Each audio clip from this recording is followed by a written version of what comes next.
Imagine if 80% of the population became zombies and half of those survivors die to the zombies in the next day. Food becomes a luxury, water is infected. If you drink, you turn into a zombie. You would have to try your best to survive. And that's what Shenlu did. The problem is, he was the last survivor. He spent months trying to find other humans, but all that he could find was deformed creatures. Seeing that all that was waiting for him was a life of loneliness, he decided to bury himself. But that's when he wakes up 27 days before everything starts. And in this life, he's going to eliminate everyone that he knows is going to cause trouble for him and create the biggest survivors organization. Of course, after so much loneliness, he will make sure to have an abundance of thick friends to make his room warm. He has the void ability. He can open a special inventory and keep food fresh. When he gets to the higher levels, he's going to learn the void walking. But now he's weak and receives a call from his uncle, telling him to come to the building. His uncle is mad at him.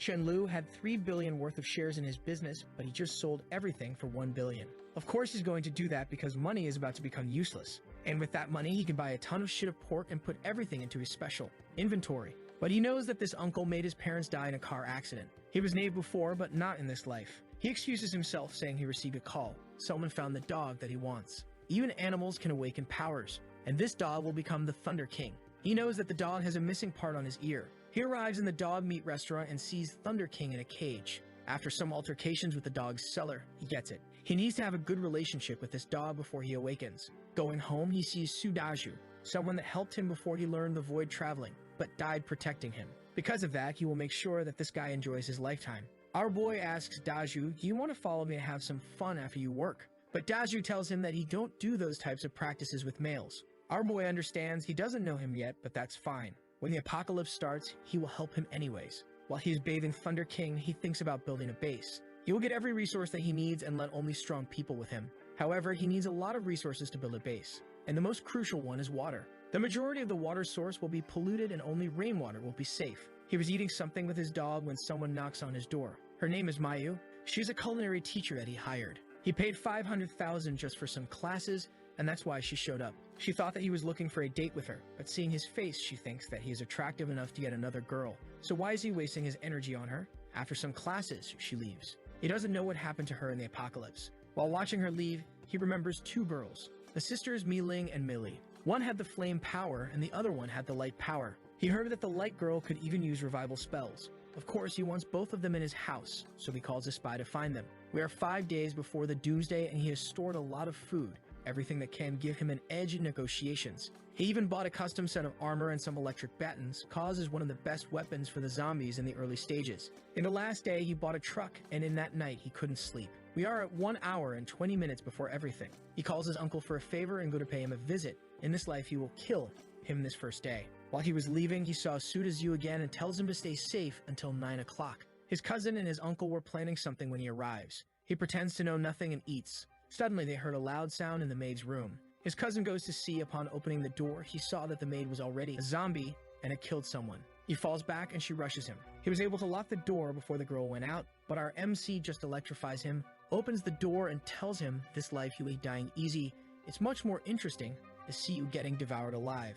But that's when his uncle shows up and asks Shenlu, "What are you doing?" Our cold protagonist just uses his baton once more. His cousin back is being eaten alive. While his father is lying on the floor, he makes sure that he watches everything. His uncle asks, "What are you doing all of that?" He slaps his face and says that he knows the reason. Then he throws his uncle to the maid. The zombie rushes him, but he just uses the baton and finishes with his knife and them, removes the crystal that resides between the eyebrows. Those crystals can make you get stronger and improve your abilities. Both humans and zombies carry them. Fiery humans and red zombies carry the flame crystals. But the most important for him is the transparent ones that can increase his spatial abilities. Outside the house, some zombies are already appearing, and it's the best time to start farming crystals. Since all the zombies are weak, he brings his dog to inside the house. After some time, he starts to shine. His awakening is beginning. He feels a headache, sits on the couch and concentrates his powers into his hands, throws it to the wall and creates a hole, noticing that his energy levels are really low. In the apocalypse, superhumans were classified into grades from 1 to 10. After the 10 grades, you have the King tier. When he absorbed the Thunder King's crystal, he went beyond the King tier. He then gave some tips to the dog that was able to cast a spell in the wall. After that, he went outside with his new armor. It's time to farm some crystals. He kills some zombies outside and goes inside a market, where most of the people are already dead. He grabs everything and puts into his spatial power. After some looting, he leaves. He knows a warehouse that has tons of supplies, but there's a bunch of zombies blocking the way. He takes the opportunity to farm even more crystals. and with his armor it's easy to survive. His baton ran out of electricity, but he gives it to the zombie and grabs another one for his spatial dimension. With the truck, he rushes through the door. Inside there are hundreds of zombies. Somewhere above, some people are seeing what he's doing, and they think that he's there just to take everything from the warehouse. So they should rob him and take his truck. He was putting everything into his spatial dimension when the girl pulls up and thanks him for saving her. But that's when the two other guys appear and hold him by the shoulder. At the moment, Thunder King leaves the truck, and they all get distracted by it. He takes the opportunity to bring out his electric batons and knocks the two guys. The girl gets scared and begs him for her life, but our boy believes in gender equality, so he just asks Thunder King to finish her. He gives a headbutt in her back, she falls on the floor, and he electrifies her. Now she's going to die for the zombies for sure. Then he grabs all the resources from the warehouse, 60,000 tons of resources. When he was leaving, a guy in the middle of the road tells him to stop the truck. He just ignores the guy that shouts that he's going to kill him. Ken-Lu don't like that. Anyone with any ability can be dangerous, so he orders Thunder King to kill the guy. The dog easily leaves the guy smoked, but Chen-Lu tells him, you need to finish your fights. There's no room for hesitation in this world. And then the dog bites the guy's throat.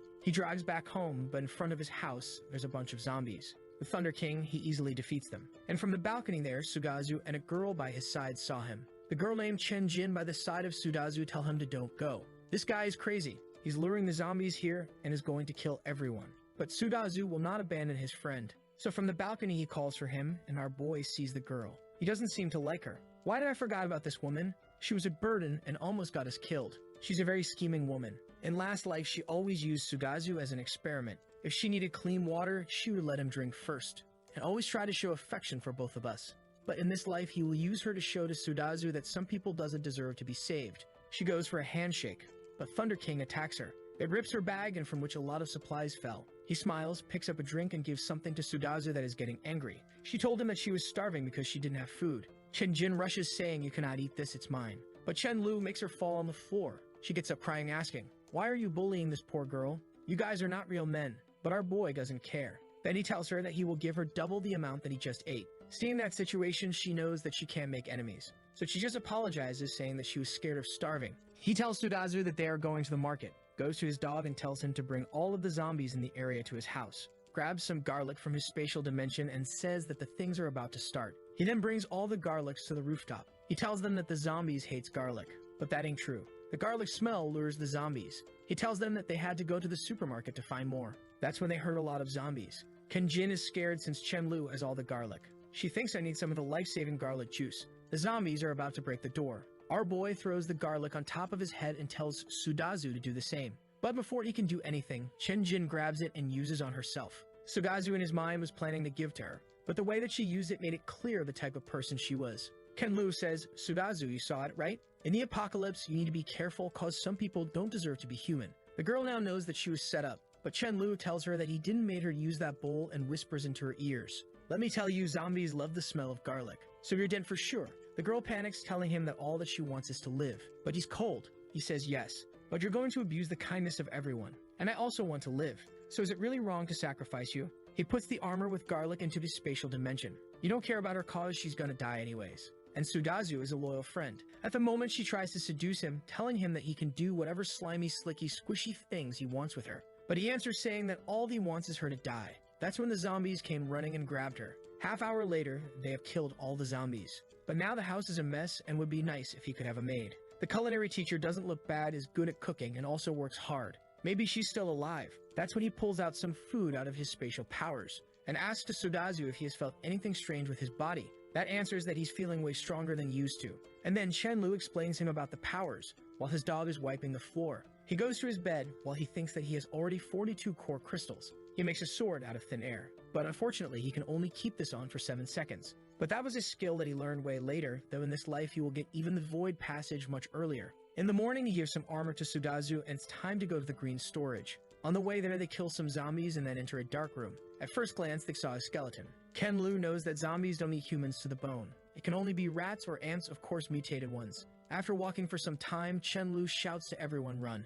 It is an infestation of mutated rats. There's even one that is the size of a cat that jumps on Chen Lu's back and puts him on the floor. He tells Sudazu to not hesitate and start attacking. In this world, every single creature is slowly growing stronger, and some of them will skyrocket its powers. The fight is getting hard. Sudazu falls on the floor when a rat bites into his neck. Fortunately, the armor saves him. Ken-Lu notices that the situation is getting really dangerous, so he takes some meat out of his spatial dimension and throws to the rats. He now has to use his void sword, but that will cost him a lot of his energy. With a single swing, he can easily kill the Rat King and takes a big crystal from it. He asks Sudazu to take out the tooth fangs from the rat. With his extra strength, they got a Rat King fang. Ken and Lu goes to the storage and takes more resources for his spatial dimension. Then they go home and now they will spend 3 days using those crystals to get stronger. Ken Lu thinks that the fight with the Rat King was too dangerous. 3 days later, even Thunder King has already reached rank 2. Now our boy really feels like he needed Mayu to take care of his daily life. He remembers that she used to live on a 5-star hotel nearby. So he decides when he reaches rank 3, he will go in to find her. He goes to his bed to absorb more crystals. In last life, it took him 1 month to get to rank 3, but in this one, only 3 days. With his void sword having a duration of 20 seconds, he feels safer going outside. Next day, they go to the 5-star hotel. After killing some zombies, a guy opens a door and shouts, "Brothers, please save us." Is the hotel waiter Liu Wenbo. Chen-Lu asks him, "Do you know Mayu?" Then we see a blue-haired girl spanking her, telling her to leave cause they have no more space there. It seems that they are running out of food and they need to throw her out to survive more days. The blonde guy goes to Mayu and tells her, "For the sake of everyone, we have to sacrifice you, go out there and try to find another place to hide." They throw her out of the room and the zombies rushes for a bite. But that's when Chen-Lu and Sudaju shows up. They fight the zombies and the people inside the room are getting happy. The girl with blue hair thanks them. "You two are my heroes. Thank you so much for saving us. My name is Lim Yi." She is telling her name cause she is famous and wants to use her fame to get some reaction from Chen-Lu. But he ignores her, goes to talk with Mayu and asks her, "Why were you outside the room?" Crying, she explains everything to him. She saved them and then they throw her out. At the moment, a guy shows up behind Chen-Lu and tells him that he will pay 200 if he became his bodyguard. But Sudaju just slaps him across the face saying, "I hate people like you. How could you betray someone that helped you?"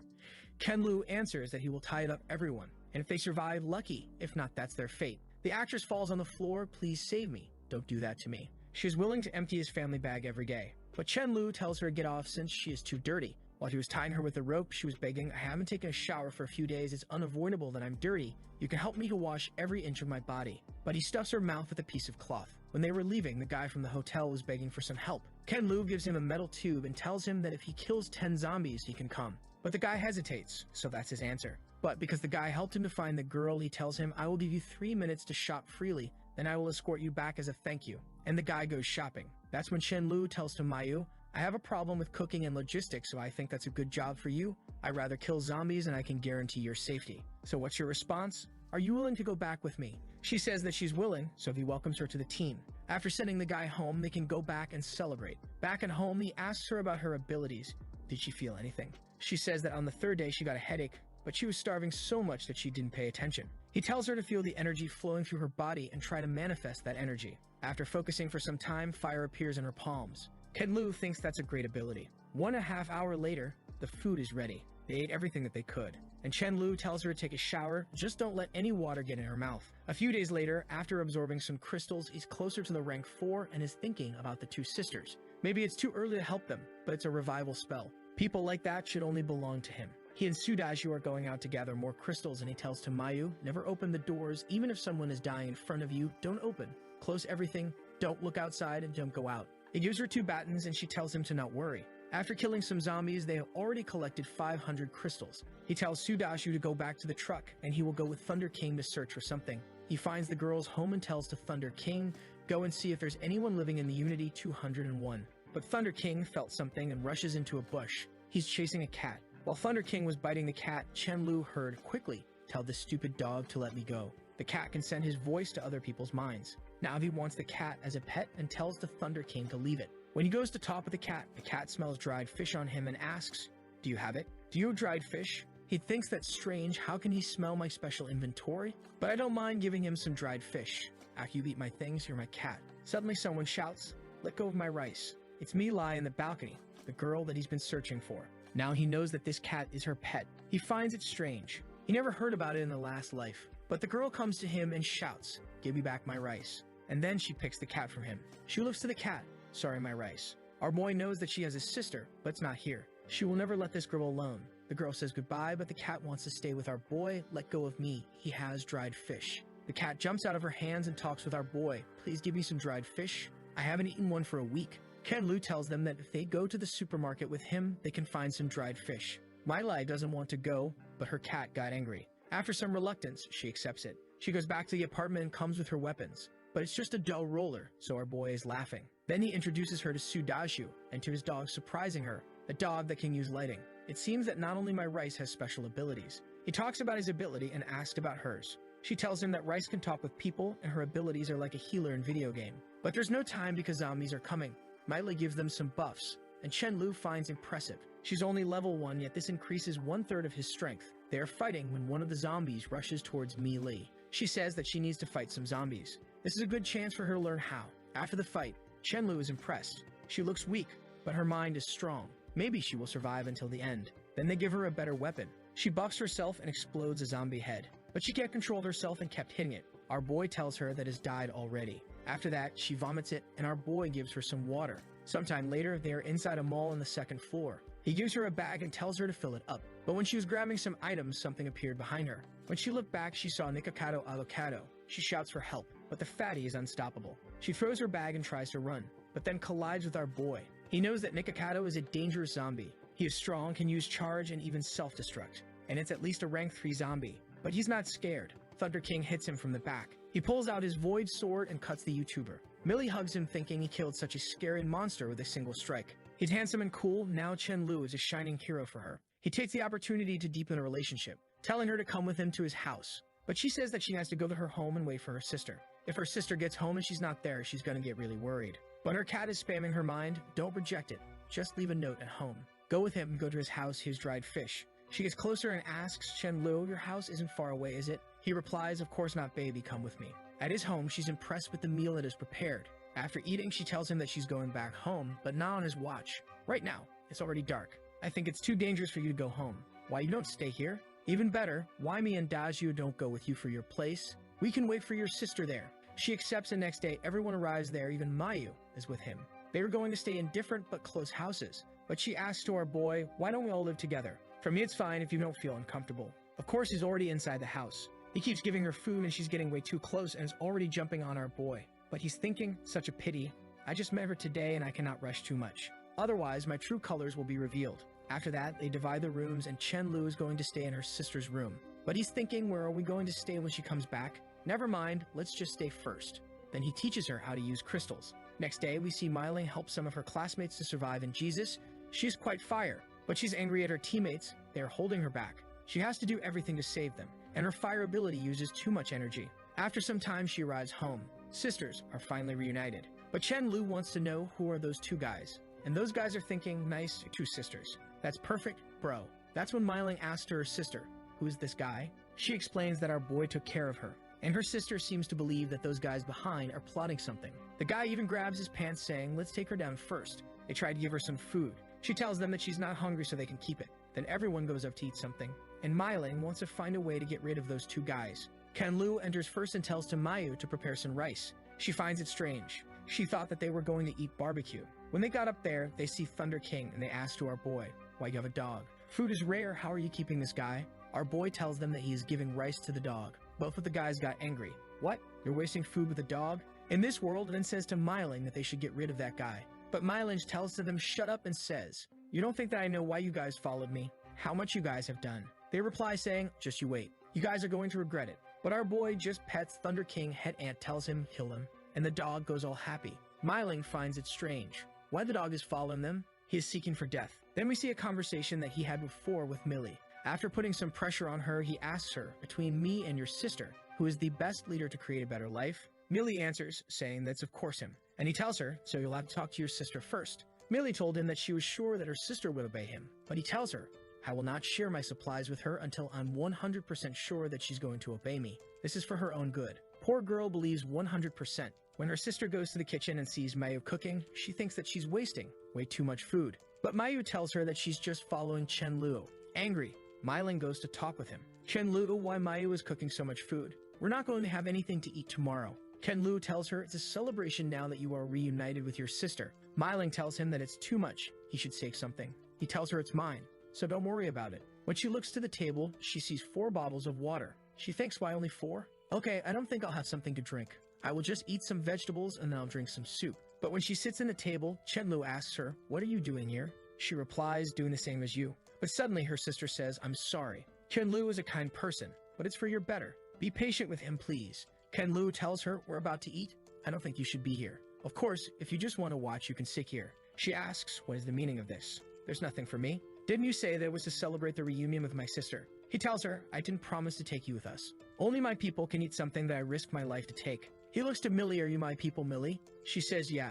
Everyone in the room supports him, even the dog and the cat. Then he asks her, do you want to eat with me? If you want to, just say that you're going to obey me. But Myling gets angry. Chen Lu, why are you trying to humiliate me? She stands saying that she's not going to eat any of this food, and tells them, I want you all to go back to your house, leave this place. But when she goes to her bedroom, even his underpants are there. Sister, why you let a smelly man into my room? Her sister tells her, don't worry, he's a gentleman, he's just going to stay here for some time. Millie doesn't want to, because he took care of her sister for some time, she's going to allow it. Taking a shower, she's feeling alone. How you could take my sister with food? But that's fine, Chen Lu, we're going to see who had the last laugh. Outside they're talking about eating her favorite fruit, grapes, and that makes her think, damn, I really wanna. No, I don't wanna. It's been so many days, those grapes must be frozen. They're not fresh or delicious, I'm sure. When she goes to talk with her sister, Chen Lu thinks her figure is fire.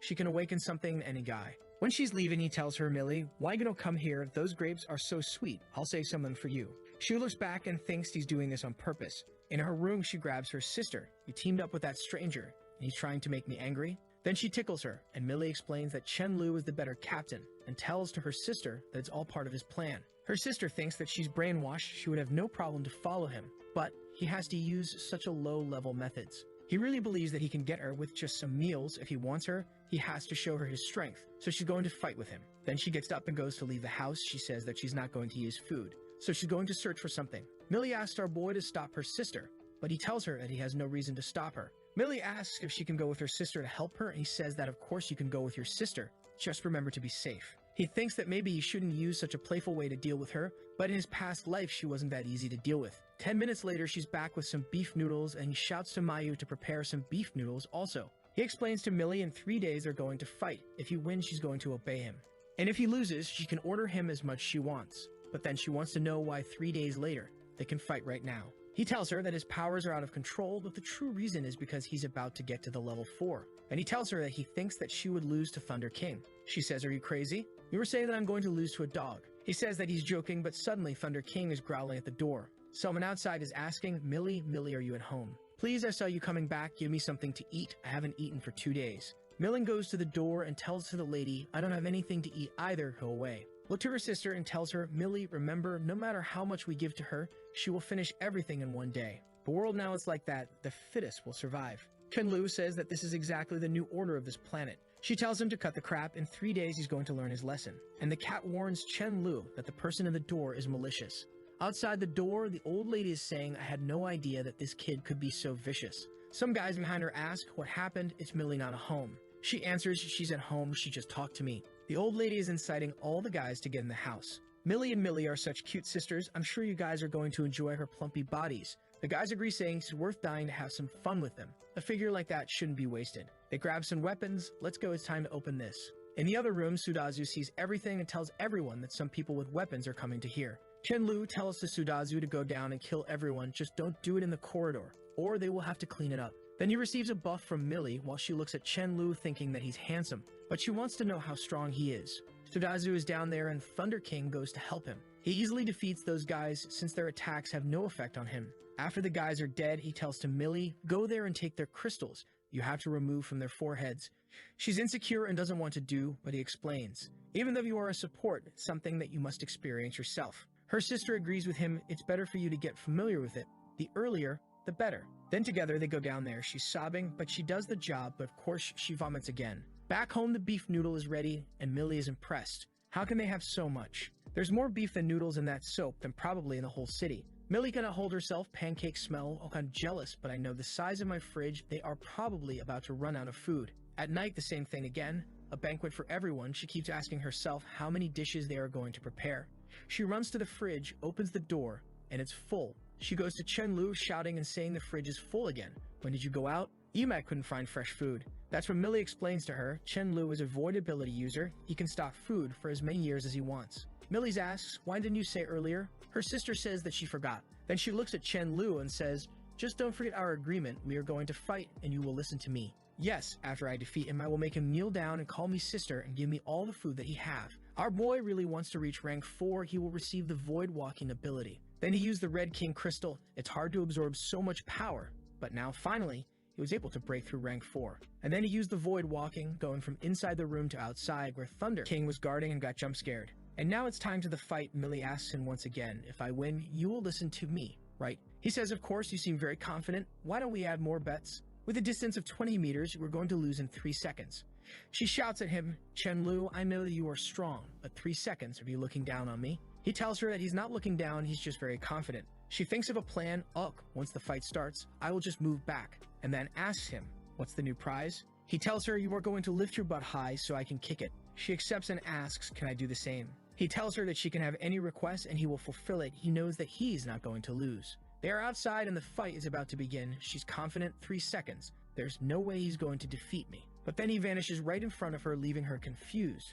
Where he is, he's a stealth ability user. He's already behind her, grabbing her by the neck. It was so fast that she didn't even know what really happened, but he gets to her ears and whispers, Myling, you have lost. She thinks that if he had used the sharp dagger, she would be dead, and then accepts the defeat and asks, why do I have to do? But is thinking if she really will need to let him kick her ass. He puts his hands over her shoulders. Let's go to eat some breakfast. You are now with us. I'm sorry for everything that happened those 2 days, but now let's get familiar with each other. She is already at the table thinking, everything is so good, it would be pretentious for me to refuse. Our boy knows that this was a perfect plan. Now he also controls Myling. Then he tells everyone to go to the living room so they can discuss some planning, explaining that he's noticing that the zombies are getting stronger by the day and resources are getting harder and harder to obtain. To survive from now on, they need a strong team. Even though individually they are strong, if they fight against another group with 100 or more people, they will lose. What if they lose to someone, and that person asks those 2 sisters to sleep with them? Myling tells that she is going to kill anyone who have those dirty thoughts. That's when he explains we are going to have our team and some sub-teams. Of course, he is not going to take any trash. Myling and Sudaju agree with him. Then he explains that the majority of the people now are outside the city. That is what a normal people would think. Myling seems to agree with him and says that his planning is good. He's thinking really far ahead. But our boy is just waiting for the time to kick her asses. Of course, he's not going to do that in front of everyone. Then he finishes the conversation and tells Myling to come to the room with him. She asks what cannot be said here. He tells her that it's a private matter. She blushes. I'm really going to get kicked by him. But I promise, so I don't care. It's just one kick. It's not a big deal. In the room, she goes to the wall and tells him, all right, you can kick now. He tells her, lift more of that butt. Do you have any misunderstanding about sticking your ass? She blushes, thinking that he's shameless. Does he have to be so serious about it? She tells him, I don't understand why you want to kick my ass so much. Why don't you just change this punishment? But he scolds her, asking if she's going to accept the punishment or not. She tells him to do it already, and he says that he's going to fulfill it. Looking at that view, he's thinking, I never thought that I could do something like that to the future war god Fairy. She sees that he's taken out his shoes, now it's going to be softer. Right. He's not going to hurt me with his kick. If he dares to kick it hard, I will cry. She looks back, what are you doing? I will count to 10. If you don't kick before the count ends, don't say I never fulfilled my promise. 10, 9, Chen-Lu is thinking, if I kick her, I can take my revenge, but is there a need to do it? I was trying to mess with her, and even though I'm sure that it's going to feel awesome, I feel like I will be single for life. 2 minutes, there's no time left. Suddenly he slaps her so hard that the impact send waves up to her head. His fingerprints were carved in that skin. She gets shy. Why did you use your hands? He tells her, sorry I forgot, want me to kick this time? She goes to strangle him and tells him, if you dare to tell this to anyone, you're a dead man. He tells her, okay, I'm going out. I will ask the sister Mayu to cook something that you like as a celebration for you joining the team. She finds it strange, you never asked me what I like to eat. But then she sees all the food. Oh my god, if Chen-Lu wasn't around, I would not be able to eat all this in my life. She thanks him and then he tells to everyone they're going back to his old home. This place is not good for them, and also they need more people in their team. In his way home, he sees some guys fighting some zombies. The guy with the black bandana tells everyone to run. He says that if they are going to die, they are going to die together. Ken-Lu sees and thinks that if the guy wanted, he could just let those 3 behind and run. So the guy isn't that bad. The guy saw him and asked for help. It would repay the kindness. He says okay and sends Thunder King. After some action, the guys are thanking him and Chen-Lu asks them, what happened to you guys? All you guys have awakened some abilities. The guys tell them, yes, my name is Fan Yu and I'm the oldest. I got a stronger physique. The other guy has an ice ability, the other one has a lightning ability, but compared to the dog, he's weak, and the last one can control sand. Fan Yu explains that they went out to get some resources, but they fought against some zombies that had poison powers, so they almost got wiped out. Chen-Lu says that the more people means more power. Why don't you guys join us? But of course I will be the captain. Fang Yu thanks him and accepts it. They enter the truck and Chen Lu gives them his old house to live, but he tells them, I will come to find you guys later. Inside the house, he tells to Mailing and Mei Lai to go to the 3rd floor and pick a room. Sudaju and Mayu are going to stay on the 2nd floor. Then he tells Daju to come with him to the neighborhood to check on something. When he gets close to the guys, he overhears that the guys are talking about the dog being so strong. Bro, I think that dog could defeat 4 of us. He goes to the guys, do you guys know how to cook rice, right? Take this. Fang Yu says that they cannot take that since he had already done too much for them. They will go out and search for some food by themselves. But our boy tells them that they are family now. They're all teammates, so giving food is normal. But inside his head, he thinks that he's only going to give meat when he believes in those guys. Then they give some walkie-talkies and explains part of the plan. They are going to settle here for a long time. You guys are injured, so rest first. Contact me if there's anything happening. Outside in the neighborhood, he is with Milling and she's angry at him because she wants to be with her sister. But he tells her to shut up, there's someone coming. A bus pulls up and a babe gets out of it. She has that jacket over her shoulders, so for sure she's strong, and Chen Lu recognizes her as Mu Tianji. He says, why did I forget about her? Mailing asks him, do you know her? He tells her that girl is a CEO and a chief designer for a clothing design company, and she's famous, but she's a complete psychopath. He remembers that in the apocalypse, she established a gathering place that could only accept female survivors. No one in that place could fall in love. Any relationship would mean death. But of course, she had her own desires. She was Mailing's number squishy lover. If I remember, she risked her life to save Milling and died. After Mailing took the captain position, she started to let male survivors to join. Mu Tianji is probably here to collect some supplies. She should have met Mailing right now. Looking at Mailing, he thinks that she is such a good underling. She asks, why are you looking at me? He tells her that it's nothing, but it's when the girl shouts, who is hiding over there? Our boy knows her, it's Stubian. Suddenly, Mu Tianji rushes for Milling and says, we are a team only with girls, how about you join us? Our boy is right there just staring at her, and Mailing says, sorry, but I already have a team. Shanji asks her, he's your boyfriend? Ken Lu cuts her, it's none of your business. Turns around and says, Mailing, let's go, we need to keep up with everyone. Mu Tianji looking at our boy is thinking, every man is greedy and full of lust. He is pretending if he says that he does not want this beautiful woman. I must make Mailing see his true colors. She tells her team that they are going to stay here for today. That night, Mu Tianji went to talk with him, but he tells her that they are not close enough. She says that it's going to be fast, she just needs him to help with something. He asks what it is. She replies, there's a big shopping mall with many supplies 3 miles east. If we go there, you're going to have food for at least a year. But there's a lot of zombies and I don't think I can do that with only my team. So I would like to ask you to cooperate. But Chen Lu knows the shopping mall is the one where he got everything with Mealy. Why she want to go there to see some zombies dancing? So he tells her, nah, I'm fine here. I'm a coward. There's like hundreds of zombies. I don't want to go. Mu Tianji angry thinks you are a coward, so why Mailing fall in love with you? He then says goodbye. She wanted to take him to the mall so she could kill him, but he's not biting the bait, so she has no choice but asking for that person for help. Chen Lu is impressed. Jesus, that pig wants to eliminate me just because I'm with Mailing. She's more ruthless than I thought. I didn't have anything against you, but if you want to do something against me, I have to protect myself. No one would be wary of a dog. Then we see Mu Tianji talking with someone. She thinks that he's just a stupid delivery guy, but he has a good wind ability. A few minutes later, she's telling him, I need you to use your wind ability to lure the zombies there.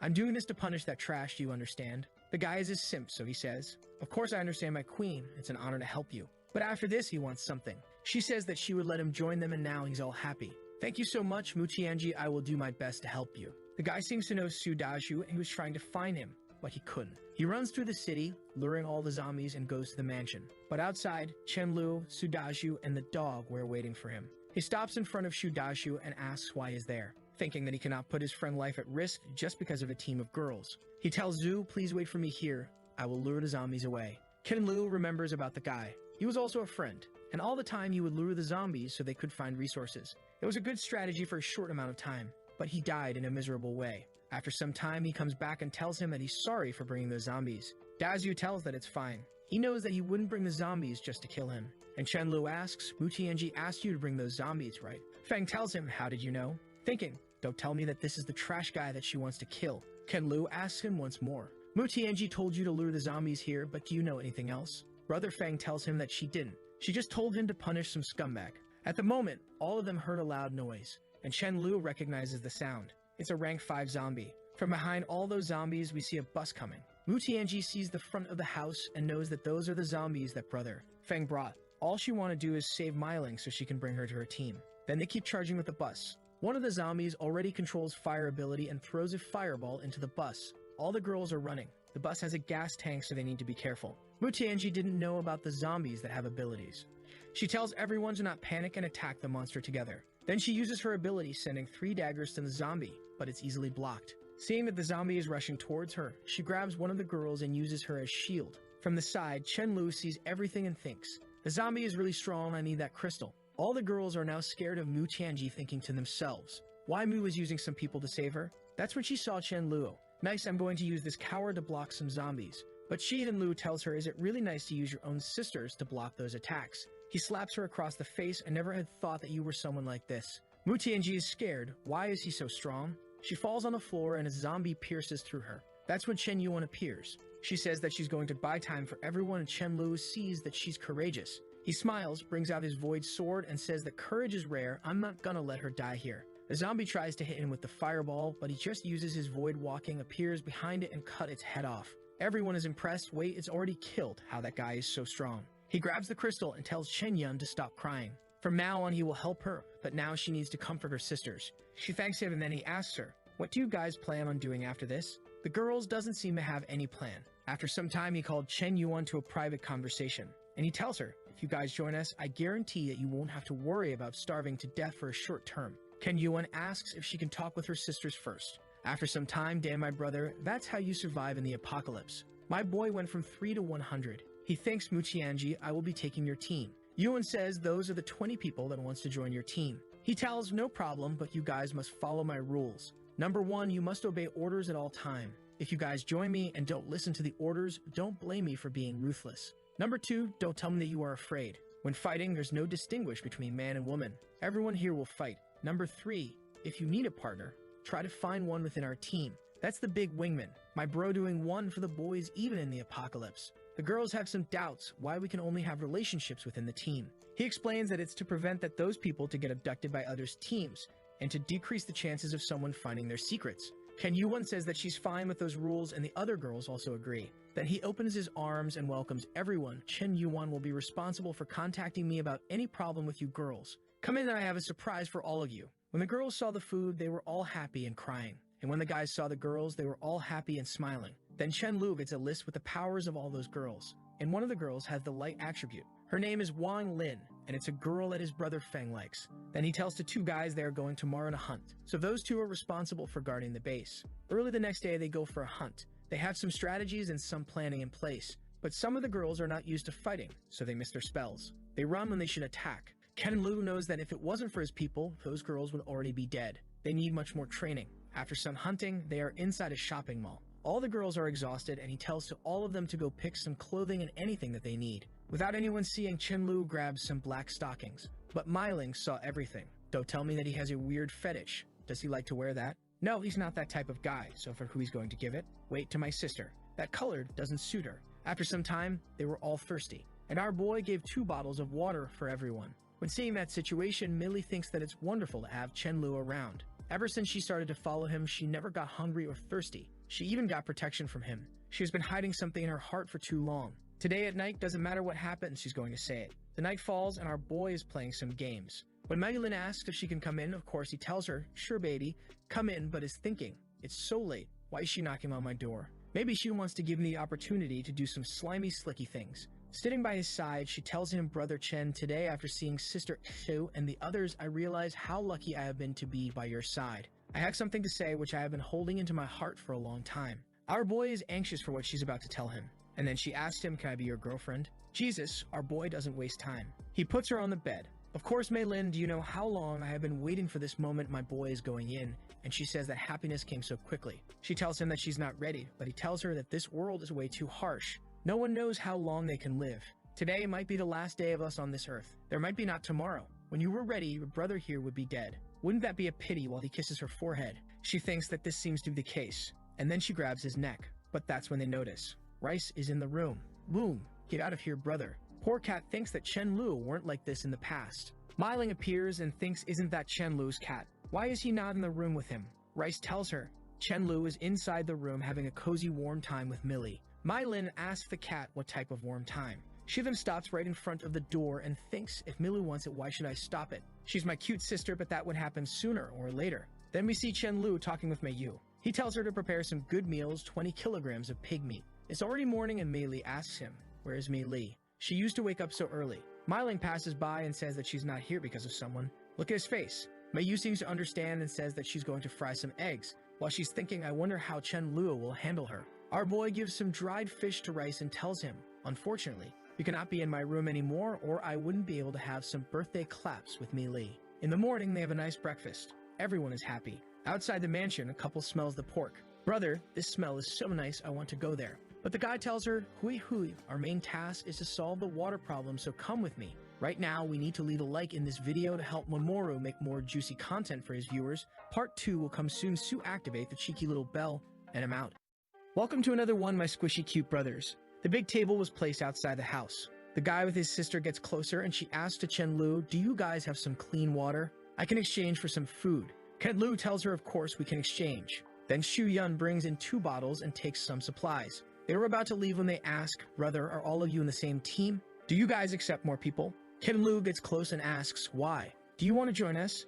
She says that she wants. He tells her, "Okay, you just need to prove that you're qualified. If you guys go kill 10 zombies and bring me back the crystals, you guys can join us. Of course, you have to use weapons or your abilities, not with vehicles." The guy sees that as an NPC giving a mission and thinks that it's doable, so they go saying that they would be back soon. The girl tells her brother, "I thought that only you and me knew about the crystals," but her brother tells her of course they know. They are smart people, they even have meat to eat. "He told us to kill 10 zombies, but we were going to kill 20 just to prove ourselves." 1 hour later, they are back. Chen Lu seems happy and tells them good job. "Welcome to our team. Now tell me, what's the ability of you guys and when did you guys awaken them?" The guy says that he got his abilities on the 3rd day and his sister got on the 2nd one. He explains that he is like a warrior with more strength and his sister is like a magician. Chen Lu asks magician in what way. She summons a dark energy on her hand. Chen Lu smiles. Dark ability users can create undeads and even cast curses. To our team, it's a great help. Then he asks Samayu to cook something for them. Later that day, he was walking around in circles, thinking that Millie is about to reach a new rank. Then he tells the Rice to go sleep with Myling and appears right into Millie's room. "Millie, I'm here tonight, lads." She jumps on her bed and covers herself saying, "No, I don't want to do, I'm still in pain." But he hugs her. "Okay, we are going to have more chances in the future. I will try to hold on." But suddenly he says, "I have an idea. Why don't you just heal yourself and we can try?" Brother, that's what I call a good use of abilities. We're already on the next day, so I think the healing was used multiple times. In the city, he's telling the team, "The goal today is to collect supplies in the Yulin community, but be careful, there will be a lot of zombies. Don't panic and rely on your vehicles to run through them. While the elemental users attack, everyone else will defend them." Then Feng goes and brings some zombies. Chen Lu notices that they are improving a lot. When he was petting the cat told him, "I cannot do that. I'm still in pain." He looked at the cat and asked, "Where did you hear that?" The cat tells him, "You only say that I shouldn't watch, but you didn't say that I shouldn't listen." Chen Lu picks him up. "You know way too much. Be careful or I'm going to kill you." The cat answers by meow. Half an hour later, he's giving weapons to everyone. Myling tells him that they should go to other restaurants, and with that they grab a lot of more resources. Some of the girls are calling for Mei-Ling, but she's interested in the supermarket cause she wants to find something. Ken Yuan saw her and got closer. What is she doing? Why I feel like she's trying to hide everything. Then she sees that she got some condoms and thinks, I didn't know that she had that type of relationship with him.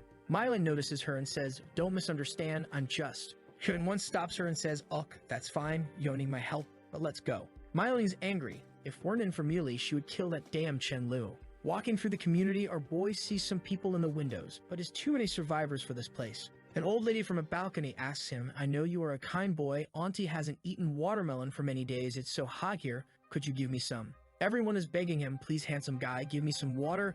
Could you bring me some chicken from the supermarket? Hey boy, bring me some cigarettes." Chen Lu just thinks that they are all shameless. So he tells to everyone, "My legs are numb and my feet hurts so much right now. I cannot climb those stairs to give you guys sorry." Everyone is shouting at him, "Hey, don't you respect the elderly? Everyone saw you going in and out. Where are your supplies? You know he's taking all of our supplies. Everyone, pick a weapon. Let's stop him." They all move towards our boy. The lady in front tells him quickly, "Put everything down. You guys are stealing from us, don't you know?" Ken Lu tells them, "Bunch of shameless bastards. This place isn't your home." One of the guys says, "This is my property. My brother used to own the supermarket. He's dead, so now it belongs to me." The old guy gets close to him, but he says, "Get lost or you're going to die." The guy gets in his face, "Hit me, I dare you to hit me. If you do, I will lie down and not get up, you know." Ken Lu just raises his palms and slaps him across the face. "Okay, I will satisfy your request." The guy falls flat to the floor. The neighbors come to help him, but he doesn't seem to get up. Wait, did he die from a slap to the face? Nah, he's just pretending. He's very good at it. But Chen Lu is thinking, those guys are bastards and also have bad eyesight. Can't they see that his face is crooked? He calls everyone and tells them, what are you guys waiting for? They're trying to snatch our supplies. There is no respect for the elderly right now. His plan is to set an example. The old guys are getting crazy, saying that they are going to fight. I know Taichi, okay? I have my lightning whips. But an explosion happens and they are running, run, save me. But the fireball didn't come from his team. Chen Lu recognizes the guy. He saw him in his past life. His name is Chuan Guang. The guy walks to him and says, those old bastards scold me every day. I didn't do anything to them because they were my neighbors. I never thought that they would die in your hands. Chen Lu asks, do you want to take revenge for them?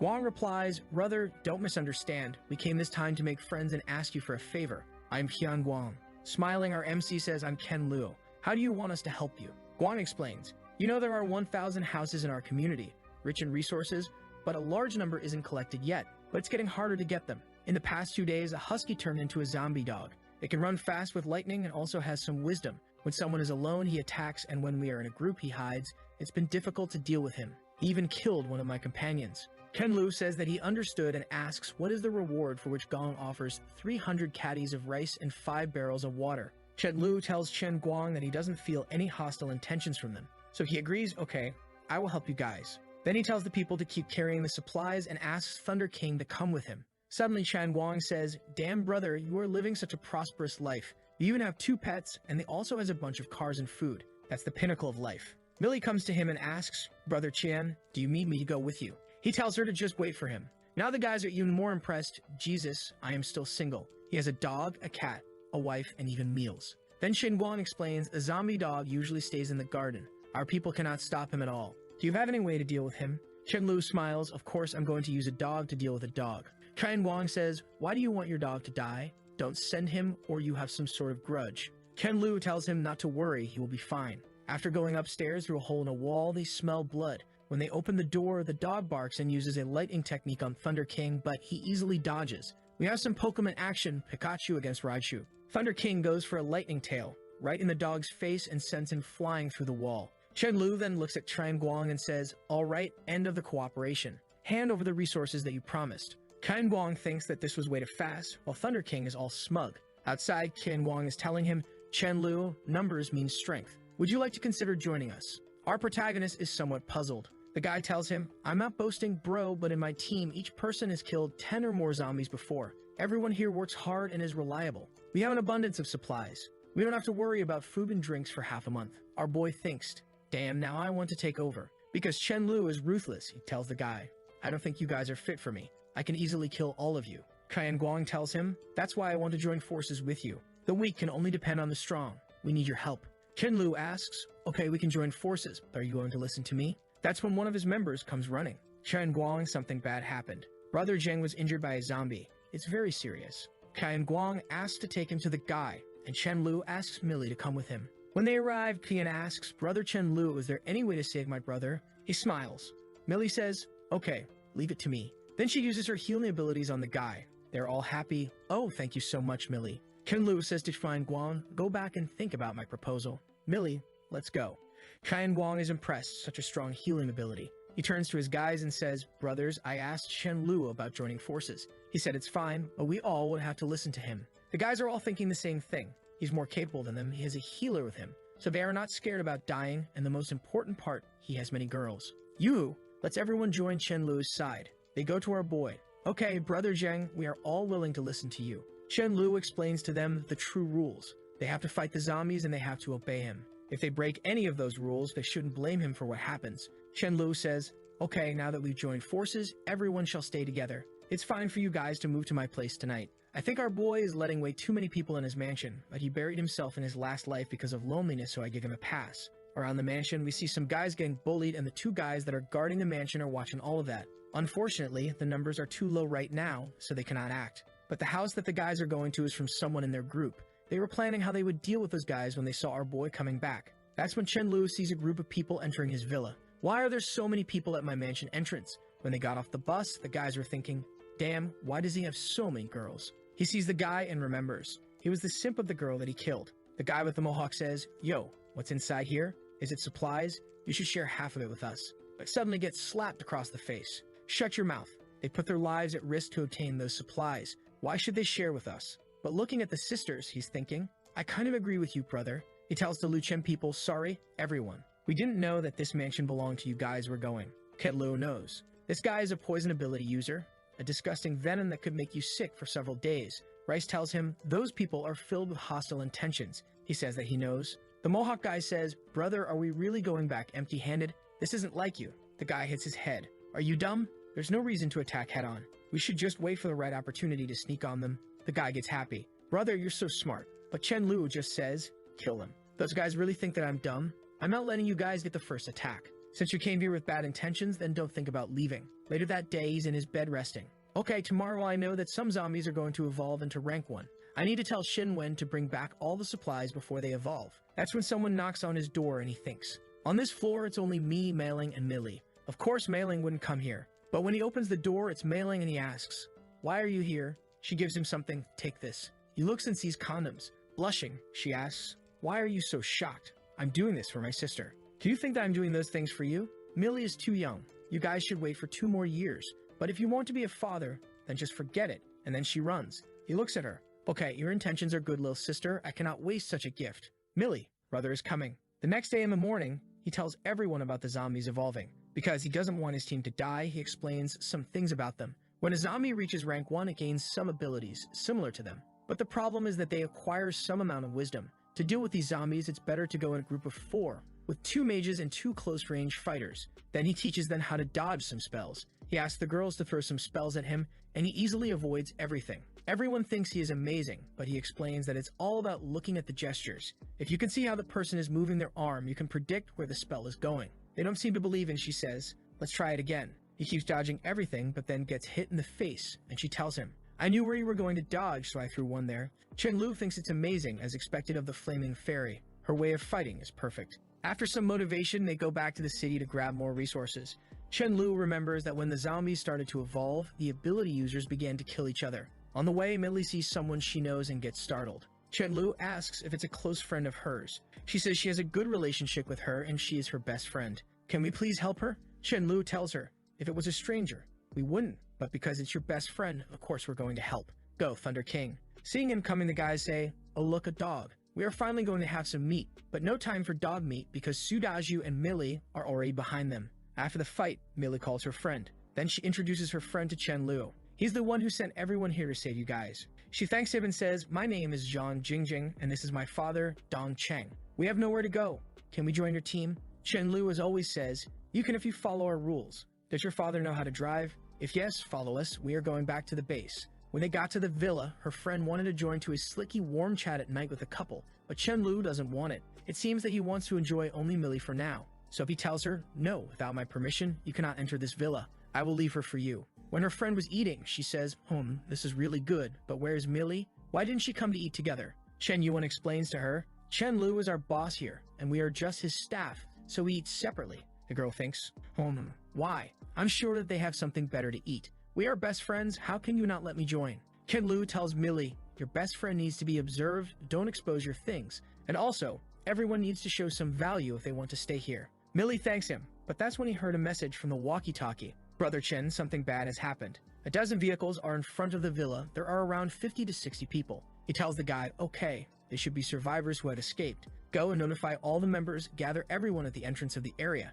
Chen Yuan passes this information to all the girls and tells them to get ready for the fight. But Jin Jin rushes to her. Oh, what happened? Are we about to fight? Chen Yuan asks, Jin Jin, what's your ability? Jin Jin says that she has strength-type abilities, so Chen Yuan tells her to stand in the front. But she starts to scream, I'm only 18 years old, put this girl in the front, why can't I be in the back? The girls say that as magic abilities, Chen Lu told me to stand in the back. Suddenly all the girls are already pushing her outside. Come on, stop wasting everyone's time. When she sees Mei Li, she starts to cry, Mei Li, I cannot stand in the front, please help me. But Mei Li tells her, Jin Jin, don't be scared, you have to experience it. But don't worry, I will be close to you. If you get injured, I'm going to heal you, there's no problem. Jin Jin sees that she has something white on her cheeks. Is she eating cake? There's no way. Mei Li grabs her by the wrist and tells her Chen Lu is here. He's going to protect everyone.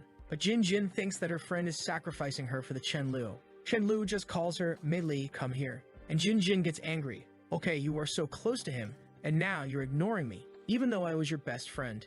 Since you can do it, I can do it too. Then we see the guys that came to the villa while talking. I thought this guy's captain was very strong, but it's just this young brat. Yo brother, you're in charge of this mansion, right? You know the nearby area doesn't have any supplies. My people have nothing to eat or drink for a day. Could you subsidize something? Chen Lu explains that that is not possible, but they can trade. He accepts 1 zombie core for 1 bottle of water and 1 cup of rice. You know, I don't have too many supplies because it's getting hard and we have a lot of survivors, but I'm willing to help you. The guy thinks that Chen Lu is dumb. Why did he reveal the core crystal secret? The guy tells him, I thought you guys had many people, but it's just a group of girls. I'm not gonna lie, those girls are all very pretty. The guy shouts to his group, yo brothers, he told us to kill some zombies and then he's going to give us some supplies. What do you guys think? No one seems to agree. Brother, we are hungry. How are we going to fight zombies? Another guy says, if he gave that condition, that means he has a lot of supplies, right? The captain tells him, if you don't give us supplies, we might have to do something here. Chen Lu thinks, damn, this group of bastards, they think that I don't dare to kill humans. But Jin Jin from behind shouts, peace is more important, give them some food so they leave since you have so much. Mia Lai tells her to stop talking nonsense. But she says, this fight is nonsense. Why should we have a life and death fight? I'm in the front line, what will happen if I get hit? The captain laughs, that pretty girl is right, we don't want too much, bro. Just give us like 2,000 kegs of rice. And because she's a kind-hearted girl, we have no choice but to return the supplies in the future. You can believe, bro. That's when Chen Lu walks to Jin Jin and slaps her across the face. Who gave you the right to speak? Her father speaks up, Chen Lu, what is the problem? What my daughter said is wrong. The villa is filled with supplies we can give them to avoid everyone getting injured. You're putting everyone's life at risk. How can you be so evil? Mei Li goes to say something to her, but she just ignores and say, stop acting kind. In the afternoon, you secretly eat cake with Chen Lu, and now you are going to send me to the front line. You are not my best friend. Chen Lu tells her, I saved you, you ate my food, you drank my water, and you still dare to say such words. As expected, some people shouldn't be saved. He goes to the captain, all right, let's continue with the negotiation. The guy tells him, okay, so you have multiple villas with supplies. I want everything in one villa. I think that's fine, right? Then Chen Lu sees some K-pop fans and asks them, you guys seem to be from different groups. What do you guys think? You guys also came here for supplies? And guy named Jungkook tells him, brother, we are looking to see if we can find a place to stay. We have our supplies and have no intention of threatening you. Since the villa is full, we're going to leave. Chen Lu just observes, but the captain looks at him and says, are you going to give it or not? Suddenly, he goes into his spatial dimension, here, take it, and vanishes with his head. The guys don't know what just happened. And Chen Lu says, since they want to die, let's fulfill their wish. Then everyone engages in the fight. Jin Jin notices, that's why Chen Lu didn't give anything to them. They are winning so easily. The fight was done in seconds. He tells everyone, take the crystals from their brains and put the corpses on the mountain. Kneeling on the floor, Jin Jin is thinking, what have I done? What am I going to do now? If I just didn't say anything. She crawls towards him. Brother Chen, let me off this time, please. I wouldn't dare to do it again.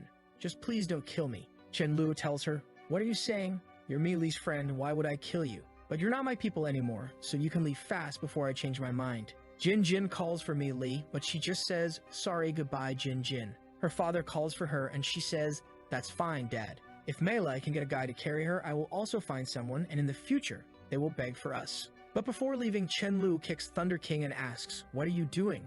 You know we cannot leave any potential threat. Thunder King gets behind the daughter and father and finish then one of his guys told him that the guy he was talking to earlier wanted to tell him something important. Chen Lu asks what it is, but the guy says he's not sure. Since the guy seems believable, he came to report this to Chen Lu. He tells his babes to go back home because he's going to talk with those guys. It's the BTS members. He asks the guy what's important. The guy asks if Chen Lu is accepting people into his team because his whole team wants to join him. Chen Lu interrupts asking, is this the important thing you mentioned? The guy responds, no, it's not just that, and shows him a big crystal. Chen Lu recognizes it as an actual level 6 crystal and asks, how did you get this? The guy says it was from a dead zombie, but that zombie was 3 meters tall, and this is going to be a gift for him. Chen Lu responds, if that's the case, considering your sincerity, it's not impossible. Then they tell them their rules. Always obey, always fight, and if you try to run from the fights, you're dead. The guy seems to accept it, while Chen Lu, holding the crystal, thinks that with this, he can be promoted to level 5 in almost 3 days, which is already a month faster than he projected. Then Chen Lu tells Chen Yuan to see if any of them have light abilities or good support abilities. If someone has that and is willing to join, he is allowed to accept them. Thunder King is already back, and Chen Lu thinks it was really fast this time. The dog is all happy, saying he is a professional now. Now Chen Lu is giving orders to everyone about how many zombies they should kill and how much time they should spend hunting. Everyone just accepts. Then we see some guys confused. I thought you were the one who led the team. I didn't expect beautiful girls would be leading everyone. Is this girl very powerful? The guy just says that those girls have been with Chenlu for a long time, so she's already level 2 and some other girls are already at level 3. Then they find some zombies and the girl gives everyone orders on what to do. One of the guys had to watch over the community entrance. An hour later, he saw a bunch of yellow cars coming to the community and passed the information to everyone. Ken Yuan told everyone to get together, but the people collecting supplies were curious. What do we do with the materials we just collected? Chen Yuan told them to leave everything since it was better to be alive, and that's when the yellow cars arrived. And of course, the first thing they say is some rapier lines, and I'm not talking about the sword. Hey, I haven't seen such a pretty and clean girl for a long time. Hello, sisters. Okay, James Charles. The guy tried to touch her, but she slapped his hands. What are you doing? She asked. The guy told her, it's the end of the world now. There's no reason to play more tricks, right? But she just kicks his balls. Stay away from me. Angry, he tells his guys to kill everyone and just leave those 2 girls for some fun. They got surrounded. When the girl told him to stop, she got hit on the nape with a bat. The guy even told her to stink and die. One more of those yellow cars pulled up and we see a guy with glasses inside. The guy tells them not to be too extreme with the girls and they seem to obey. Yes, brother, we know. But that's when one of them got hit in the face with a spell. It was Chen Yuan with a bow. Chen Yuan shouted to let them go, but the guy used his powers to raise a barrier and her arrows couldn't penetrate it. In that situation, they couldn't reach each other. When she got her friend in her arms, she noticed she was already dead. What a big loss for the team. The enemies were even going to take their car. And the rapier user said, "Bro, why don't we keep those girls? They are so beautiful." The leader slapped his face. "Are you retarded? This woman is not easy to deal with." The guy said, "Bro, what do you mean? We have many more people. What can she do against us?" But the leader knew something. Her group must be near here. And if we do something else, we are going to get retaliated. The scene changes and Chen Yuan is informing Chen Lu about everything. She says, "Sorry, I didn't lead everyone well." But Chen Lu tells her that she did the right thing. You would be dumb to start a fight at that time. He shouts to her, "Blood is paid with blood," and tells everyone, "We are going to take revenge tonight. No one can bully my people and still be alive." Unless they leave a like in this video to help Mamoru make more juicy content for his viewers, activate the cheeky little bell, and I'm out. Some of the enemies are pointing. Brother Yuan, someone is coming. It seems that they are the group of people that we just left. The leader Yuan is impressed. Jesus, how they got here so fast. Chen Lu is leading everyone in the front, and now they are face to face. Ken Yuan tells to our boy it's them. The guy with the glasses is unimpressed with Chen Lu and thinks, that woman was a 3rd level superpower. Why she is following such a weak guy? Chen Lu asks him, "Are you the leader? You are really brave for what you have done, and I have no reason to let you go." The guy with the glasses taken back thinking, this young man looks way too confident. It's better to me to be on the safe side. I don't want to fight forcefully. And he says, "Little brother, it's our fault, okay. How about we give you back the heavy truck and some rice as a compensation? What do you think?" Ken Lu says, "If I kill someone on your side, can I pay that with rice? What about this? I can give you hundreds of rice bags and then I take all of your lives." Now they are scared. Damn, this young man is crazy. There must be a reason for all this confidence. I need to give him some explanation or he is going to start this fight. Then he says, this incident was caused by Hazy, and we cannot let everyone take the blame together. You guys can take Hazy and do whatever you want. He's grabbed and shouts, "Brother, are you really going to do that? I usually follow your lead. You cannot do this to me." Besides, it was the woman who made the first move. Chen Lu didn't like it and thought, he really thinks that he can just give me one person and treat that as a solution. But the guy on the floor says, "Brother, I didn't know she was yours. Besides, I wasn't the only one who took action.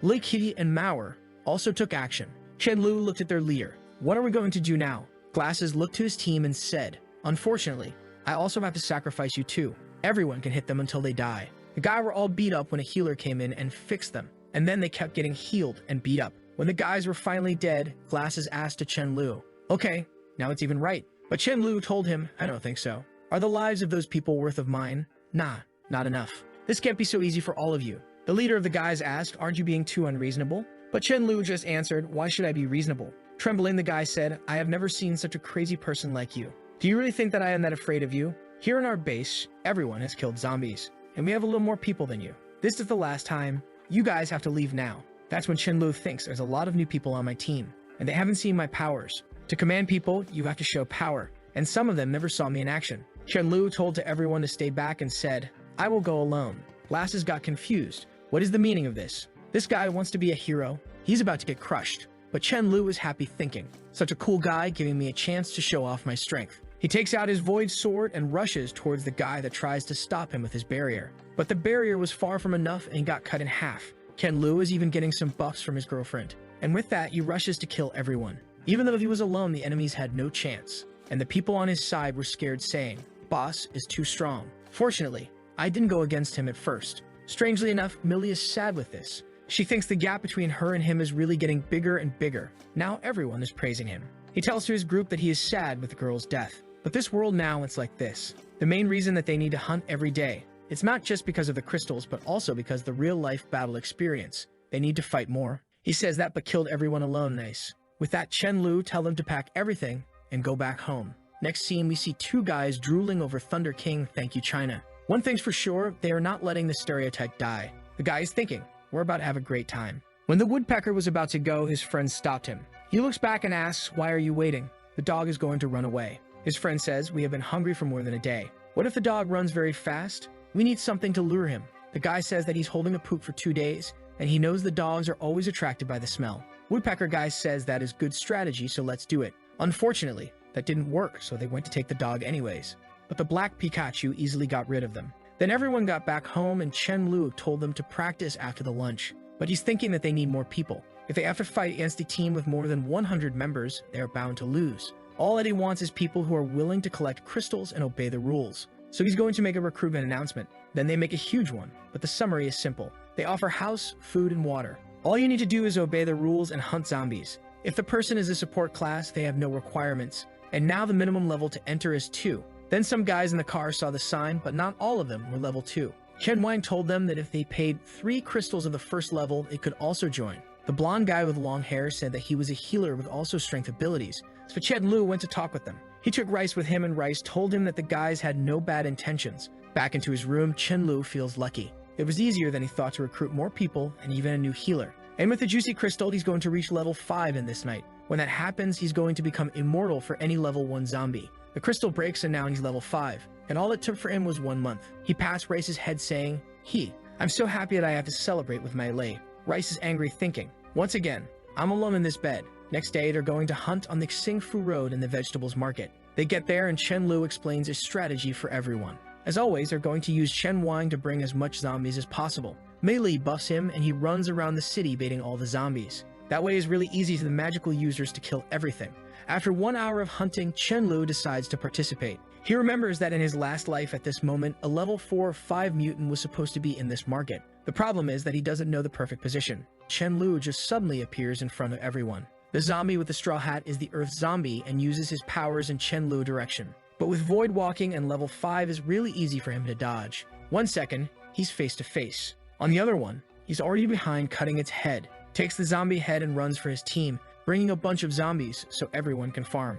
After some time, they were finally able to kill everything, but everyone is exhausted. He brought more than 200. Chen Lu explains to them, everyone needs to get stronger faster because the zombies are getting stronger. He thinks that in the last life, the majority of the people with superpowers were able to survive in the first days. But the problem was they couldn't keep up with how stronger the zombies were getting day by day. Everyone is happy and now they are going back home. But that's when a guy in a truck sees everyone leaving with the supplies. He's a crazy one because he stopped the Chen Lu car with his body. Brother, you got lucky that he didn't run over you. Chen Lu told him don't block the road. And the guy thinks this kid doesn't look easy to deal with. And Chen Lu recognizes the guy. He's Sha Horan, a guy that is going to be known as the Invincible Iron Fist. The Iron Fist guy was begging for the blonde guy for some chicken. But the blonde guy wasn't happy with that and said that he was not going to give him. Chen Lu, seeing the opportunity, says, hey, I have chicken and even a chef here. I can give you all of that for your life. Okay. And the guy accepts and now they are all going back home because of a promise. They are going to help this guy's mother. We see the guy bring his mother from his apartment,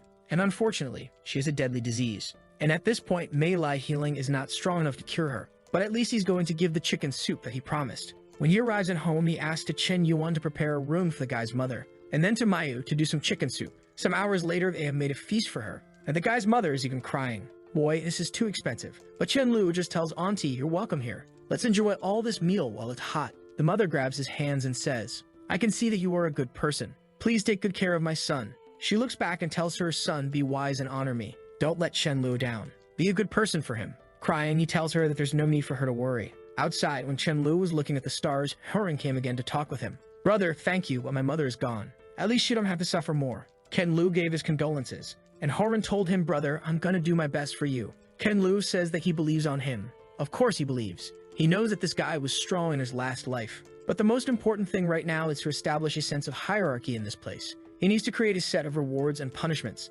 This way it's easy to mobilize everyone's enthusiasm. Of course he's going to be the king. He's going to have the deputy leader, the elders, the elite members, and the ordinary members. And under everything, the new members. And some people are going to have specific functions, like Sudaju and Melee. Right now, those who can reach level 3 can become elite members. The better the position in this place, the more points they get. And those points can be traded for supplies. Next day, he explains the hierarchy for everyone. Ken Yumon is going to lead the women's team, while Feng Yu and Chen Wan are going to be the captains. So from now on with the points system, as long as you dare to fight with your life, you come with a good life. Come on everyone, kill zombies, earn points. That's going to be the motto of this place.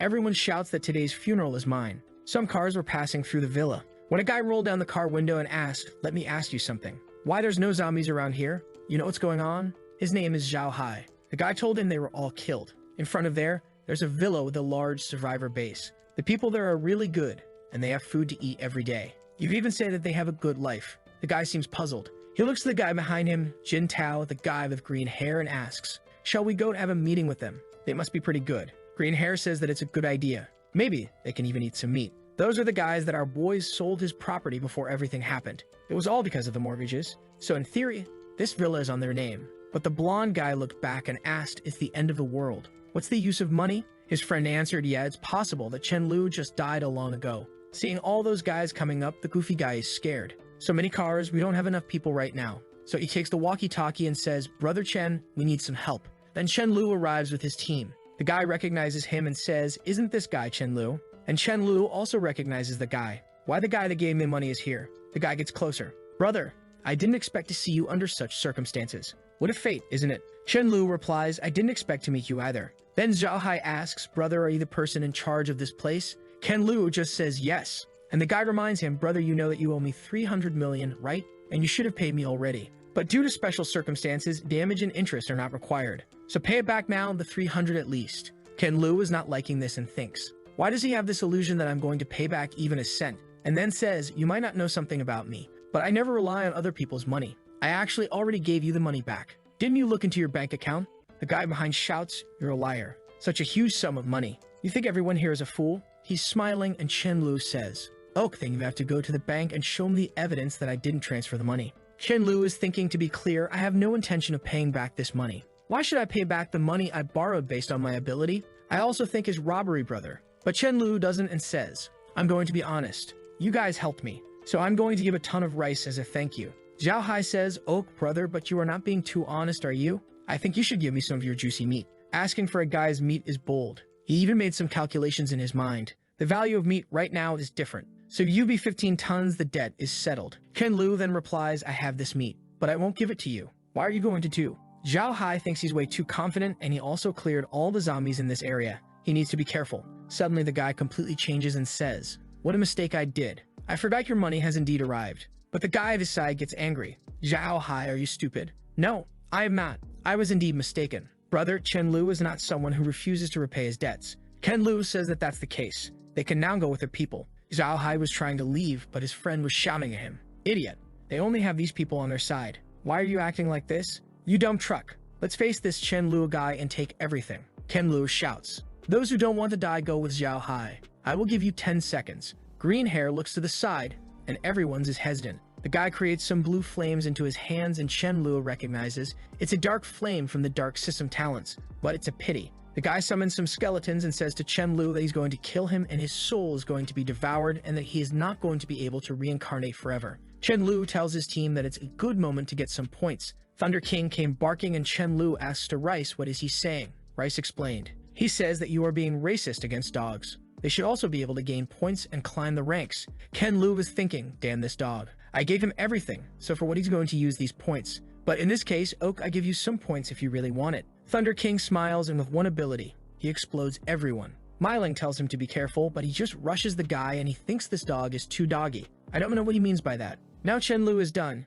He wanted to exercise all team members, but a dog ruined the plan. The guy tries to protect himself, shouting, "Don't come here." He even closes his eyes out of fear. But when he opens it again, the dog is just enjoying his time with the ball. He stares at him and gets scared and falls on the floor. The guy rushes to Chen Lu, hugs his legs, and begs for mercy. Chen Lu says, "Don't worry, I'm not going to kill you. You are going to help me with some crystals." Of course, part of his plan is to help this guy grow. When this guy gets to level 4 or 5, he's going to kill him and use his crystal. But the guy is just thanking him. Big brother, thank you so much for being so merciful. Kenlu says, young man, you are so talented. I'm very optimistic about you. But if you dare to make any small move and try to escape, I will have to break your limbs. Then he tells the guy at his side to lock this guy up. Zhao Hai comes once again to talk with him. Brother Chen, you are really capable. Sorry for anything that I've said. This is a small gift, a Texas kid's toy. Our boy thanks him and puts into his dimension thinking. I'm level 5 now, this has no use for me. So he uses the toy on himself just to show that weapons cannot even reach his body. Zhao Hai falls to the floor thinking that he is so far away. They are on a completely different level. Ken Lu, you are too strong. He just says thanks. He grabs the guy's wrist and says, we have no problem, brother. Why don't we cooperate in the future? Like, are there any members of the light, dark, earth, or natural elements present? Of course, any other support ability is also welcome. Anyone who wants to join can consider it. The K-pop guy goes in the front and says, here we have 3 meals a day, even meat sometimes. Why so much hesitation? A lot of guys seem interested now and one shouts, I don't want to go, I have earth element, please. Then Chen Lu asks Zhao Hai, brother Zhao, you don't mind if I take some of your members, right? Zhao, with no options, just agrees. But now he knows why Chen Lu showed his abilities. Everyone is happy and Chen Lu gave them the mission. Bring me 10 zombie crystals and you can join as a new member. The guys went to hunt and Zhao Hai tells to Chen Lu, brother Chen, if you need anything in the future, you could come to meet me in the Jinglong Garden. I will live there. But if I ever have trouble in the future, I hope that brother Chen, for the sake of being a friend, will help me. Chen Lu says, of course, brother. The night falls and that means that it's time for the healing bed. But Man Lai is telling him that she's impressed with the new members. They are all performing very well. She's happy, and she believes that they are going to survive. But Chen Lu tells her that they have to wait and see how things are going to happen. The mutants are starting to evolve and things are going to get harder from now on. But he thinks that this is actually a good thing, because the stronger the mutants, the better the crystals. And that means that he can also evolve more. Otherwise, they would have no chance against the other creatures that are coming. Next day in the morning, he says to everyone, be careful. The fights are going to become more and more severe. Watching everyone going, he knows. There's no reason to avoid fights. Or you get stronger and survive, or you die anyways. The best choice is to get as much combat experience as you can. In that moment, Rice says, Chen Lu, I have an ominous feeling. I feel that Mai Lai will be injured, but her life is not full in danger. Ken Lu finds it strange. Mai Lai is with Mai Ling, Su Daju, and Thunder King. How she can get injured with all those bodyguards? He looks to Rice, so I should follow them. But then the cat tells him to not go, saying that he needs to let them go and get stronger by fighting. He can be there and help only if they are going to die. Chen Lu was impressed with the cat. Only level 10 spiritual users can detect this type of imminent danger, so maybe he should use more crystals on Rice. Then we see Su Daju and Mei Li fighting in the city. They are facing a lot of level 2 zombies. Up to now, things are going smooth, but a zombie is observing them, and this one seems to be intelligent. He noticed that a group is stronger than your average human, and right now he's the only one here, so he cannot rush this. So he goes to call some other zombies to help him. Then we see a lot of zombies coming for them. But with melee buffs and Myelin powers, things are not that hard. They decide to take a little distance of the zombies, but strangely enough, they seem to be running faster. There's some sort of wind power accelerating their movement, so they have to stop and fight them. That's when the leader of the zombies finds a chance. He's immediately back and takes the chance to attack her, but Milling enters in front and takes the hit. Her arm is bleeding, but she says that she's fine.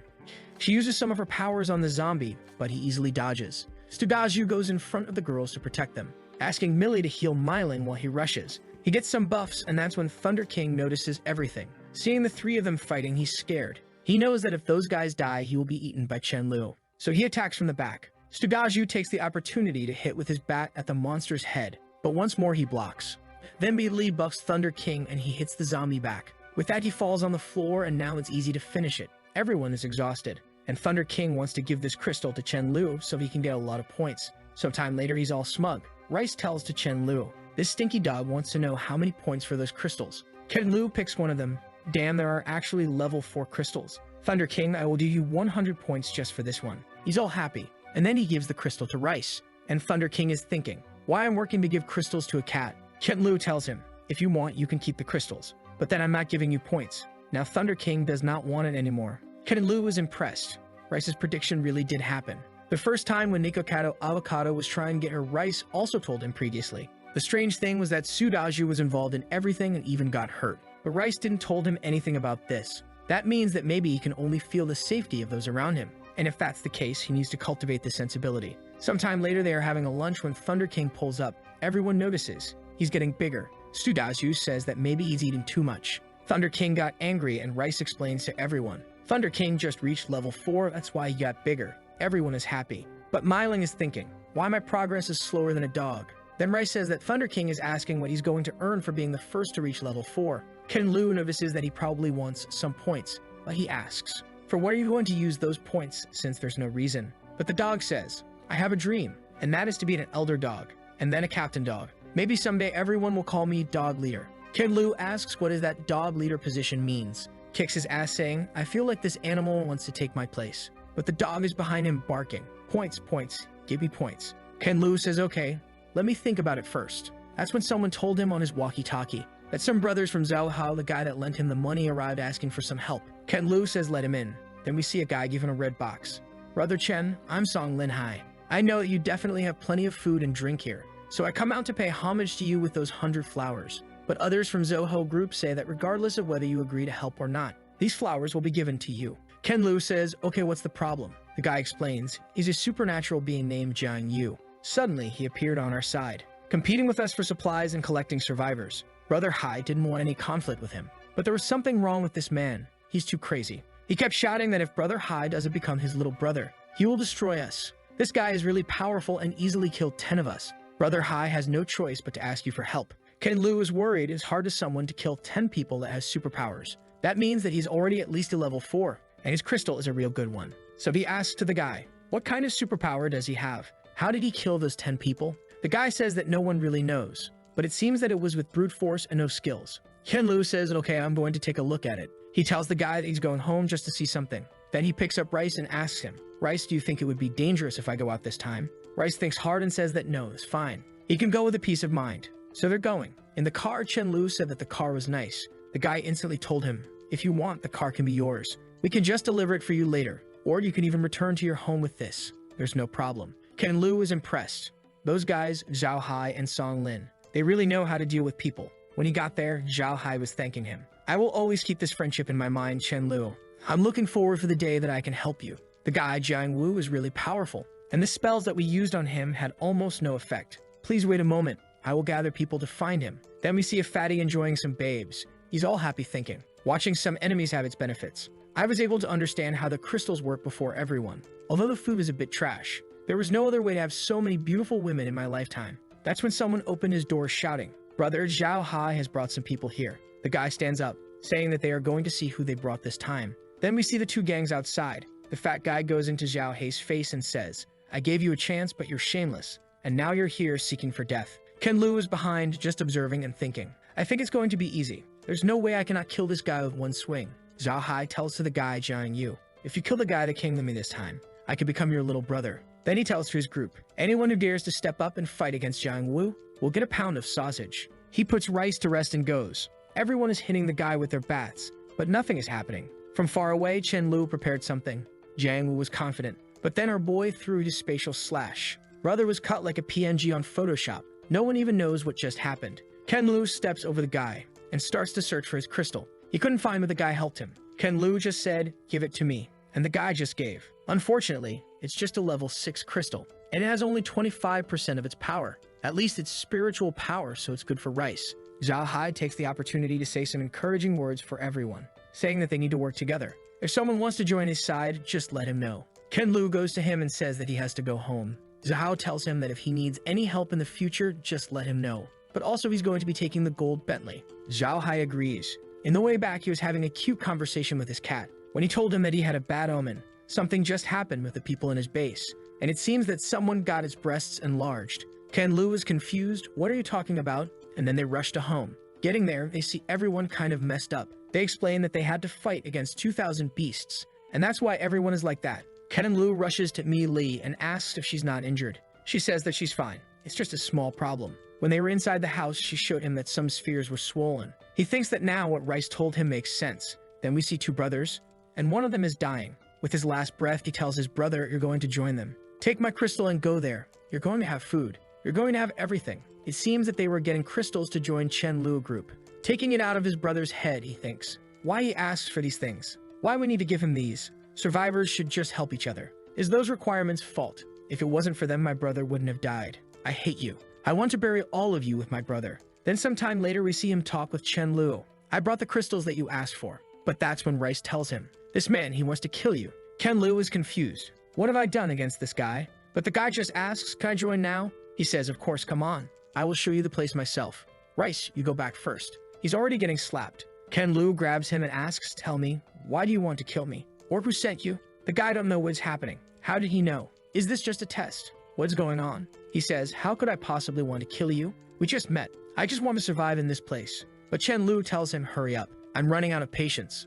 Another one across the face. The guy is confused. What is going on? He's really going to beat me to death? Then he turns on his powers. Ice on the right hand and fire on his left hand and says, "Chen Lu, we are going to fight." Ken Lu is impressed with the double powers. Rushing, the guy says, "It's all your fault. Such harsh conditions made my brother die. While we were fighting, you were sitting at home enjoying your leisure time, teasing cats. You deserve to die." Ken Lu asks, "What are you making?" "It sounds like I caused the end of the world. I didn't beg you to join my team." With tears in his eyes, the guy rushes. "Shut up and just die for my brother." Seeing the dual ability, Chen Lu thinks it's so rare to meet someone with dual abilities. That's a pity, and he cuts the guy in half. Those void blades are sharp. Sometime later, we learn that Rice is now level 4, and told him that one guy was about to die. Chen Lu decided to try to save the guy, so he can see if it's possible to change Rice's death prophecy. In the way, they saw a cat, and the cat attacked the guy. Chen Lu thought, is this zombie cat the reason of his death? So he slapped the cat. But at the same time, Rice started to cough blood. Thunder King was shocked.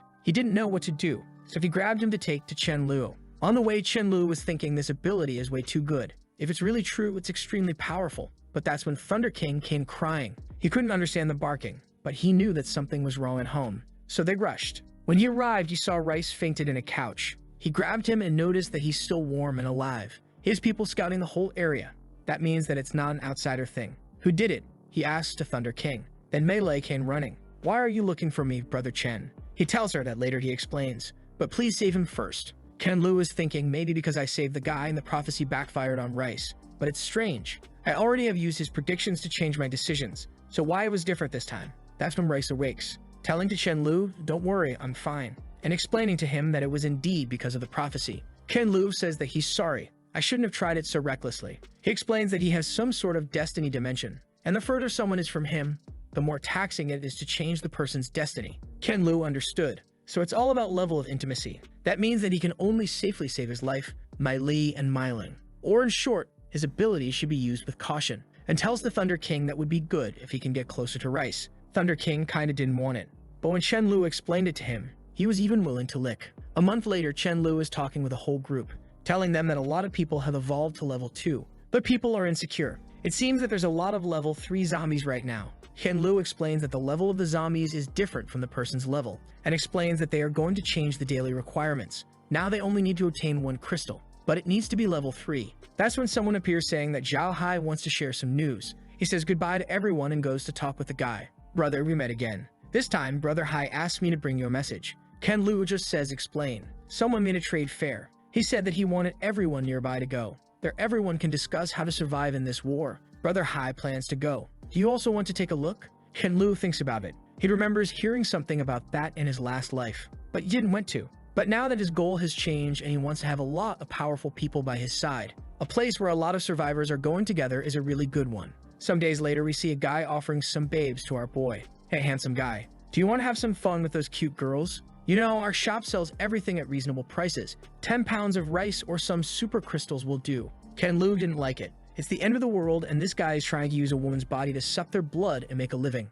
What a shitty guy. What's more, I'm a good man. So he just walks away, and Zhao Hai tells the guy to vanish. Even Chen Lu group are going to sell some things, and of course they are going to accept crystals as payment. Then we see a lot of guys been thrown around, and Chen Lu recognizes his brother Long, the guy that he bought his subordinate with a chicken. It seems that there was 2 guys fighting for a chicken again, when Chen Lu appears once more and tries to buy the chicken, saying that he's going to give 20 level 2 crystals just for the chicken. Both guys got angry at Chen Lu, and one more tried to grab him by the shoulders, but got punched in the face by Horan. On the floor, the guy says that he's going to kill them, but Horan is confident and he rushes to the guys. One punch, and they fall to the floor. Everyone is running, and the blonde guy is impressed, thinking, "I knew he was a good fighter, but I didn't expect the gap to be even wider now with superpowers. How could I have lost someone like him?" Ken Lu takes the chicken. "Okay, since they are out, now it's mine." Long thinks, "No, my chicken is gone." Then they see some vans pulling up with the organizers of the event. Sometime later, they were all in the sports camp.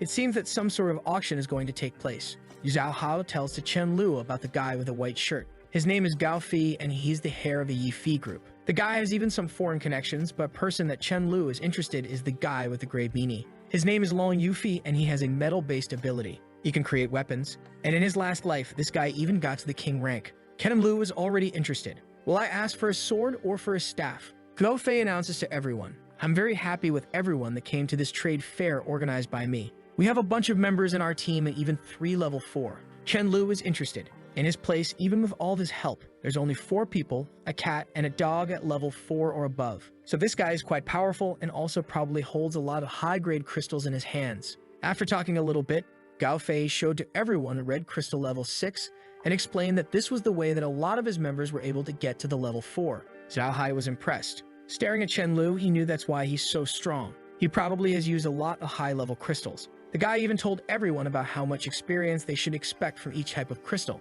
Ken Lu was impressed. Damn, he's so kind, revealing all this information for free. What is his plan? Then Gao Fei says that it's going to be difficult for people to survive alone. That's why he's gathering everyone to unite and form a collective. Anyone who is powerful can join his team and become even an elder. Ken Lu understood, so he just wants to recruit people. With all the information that he's provided, a lot of people are willing to join. That's when a girl with a dumb face appears. She says that her boss has said it all. If anyone is unwilling to join later, they should not ask for resources. Zhao Hai didn't like the girl. And then everyone receives a paper with some information. Saying the same things emphasize unity and working together. They would treat everyone equally, regardless of rank. Ken Lu knows a lot of juniors from other bases are willing to join this guy now. Gao Fei says, everyone think about it and anyone who signed it, just come to me. Our boy thinks that this is going to drive a lot of people for death, because strangely enough, he never heard of Gao Fei in his previous life. That means that this guy is going to die even if he doesn't do anything. A guy talks with Zhao Hai and asks him, do you want to kill this guy? He wants to take everyone's subordinates. But Chen Lu says that they don't get involved when kids fight. Sometime later, one of the members is showing him 3 guys that wants to join the team. But he says, brother, our request you only accept level 3 survivors has attracted the attention of everyone, so be careful. Staring at the guys, Chen Lu is thinking, could it be that someone is trying to infiltrate our ranks? But all he needs to do is ask Rice. And then he tells to everyone, let's go home. And the way back, he saw the girl. Her name is Meng Yang, and she's an Earth-type user. And when it comes to good survivors, our boy is Ash Ketchum, so he goes to talk with the girl. But he came with way too many people, and she gets scared and runs crying. Ken Lu shouts for her, don't run away, I don't mean any harm. But she transforms herself into a rabbit. Unfortunately, it's impossible to run from Chen Lu. He just uses his void walking and grabs her by the ears, then stares at her and says, I really mean no harm. How about you changing back? It's way too dangerous for you to be here. Let's go back. Don't need to say anything. Brother here is going to take you to eat some good food. Back home, Mei Lai is curious. Why did you bring a chicken and a rabbit? He drops Meng Ying in the floor and she turns back into a human. She asks him, why did you pick me up? You captured me by force. But Chen Lu ignores her and asks for Chen Yuan to take her to eat something. Meng Ying says that she's not going to eat anything that he offers her, but there she's eating everything. Ken Lu takes the chance. Hey Meng Ying, didn't you say that even if you starve to death, you wouldn't eat my food? She says that he has way too much food, so she's not feeling guilty. Ken Lu tells her, even if you want to run, I'm going to hug you and forcefully bring you back. Bro got that restraining order. He explains to her they are lacking natural superpowers in this place, so they need her here. All that she needs to do is grow some vegetables, and he's even going to provide meat for her every day. But like, what type of meat are you going to give her? She was thinking that she had no way to escape, so without choices, she's going to help him. He gave her some seeds and told her to plant those. It's going to be a pleasure to work with you. Then he and Su Dashu were talking about the new 3 members. All of them were spies. After the good old torture, they revealed their intentions. 2 of them were sent by Gao Fei, and 1 of them was sent by Keilin. Ken Lu gives the order, kill them all, and don't make any noise. Let's see what's going to happen. Then the same guy came to talk with him again, explaining that someone went to talk with Zhao Hai to discuss how to deal with Gao Fei, and the person asked for them to invite Chen Lu. Out of curiosity, Chen Lu decides to go. Then we see a desk with some people discussing how to deal with Gao Fei. The guy with the polo shirt says that he has a way to deal with Gao Fei, so he's going to take 30% of all his supplies. Ken Lu interrupts and says, if that's the case, I'm not joining you guys. Keilin, or the guy with the polo, says, little brother, be careful with what you say. You have to participate. Don't you know how things happen in this circle? If you are not going with us, you are against us. Zhao Hai is perplexed. I told him to not mess with Chen Lu, and our boy is thinking, what? If I don't participate, he is going to kill me? Keilin keeps saying, why you don't want to join us? You are only going to lose things. The guy smoking at his side speaks, maybe he wants to sneak when we attack so he can take everything from our bases. Zhao Hai stands up, brothers, I guarantee that Chen Lu would never do something like that. He just doesn't want to join this fight. But Keilin says, I don't believe in this guy. He has to kneel and apologize for everyone here. Zhao Hai replies, I warn you guys, but now is with you. Chen Lu just asks, you are very brave and I want to see what you are going to do with me. Kaelin threatens him. Oak, I know you are quite capable. You're probably a level 4, and that's strong.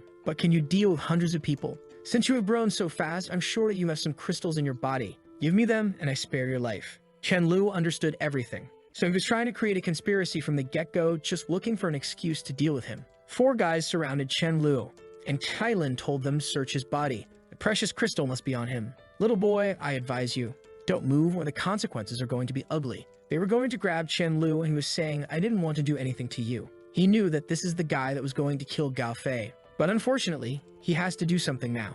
Next second, he's behind the guy. He turns his head just to get slapped across the face. Chen Lu slaps him once more. I'm asking you, how do you plan to kill Gao Fei? But Kaelin is motivated. I'm not going to tell you anything, if you dare kill me. And all the guys are surrounding him again. Chen Lu says, I don't like threats, and slapped him again. Bro, I've seen some family-friendly girls getting less spanked than that. Everyone is telling him to stop, he's crazy. But our boy says, are you going to tell me? Kaelin with his red cheeks says, I've never been beaten like that since I was 13. If you want, beat me to death and we will die together. Chen Lu grabs his neck. He's really a tough guy and had some potential. It's a pity that he messed with me. Some guys ran to try to save their boss, but he's gone already. And now Chen Lu knows he has to be the one that is going to deal with Gao Fei. Sometime later, Zhao Hai is thinking, I knew it would be like this. Bunch of bodies on the floor and the other guys are running. Chen Lu thinks that he didn't want to kill anyone, but what he can do, always smiling.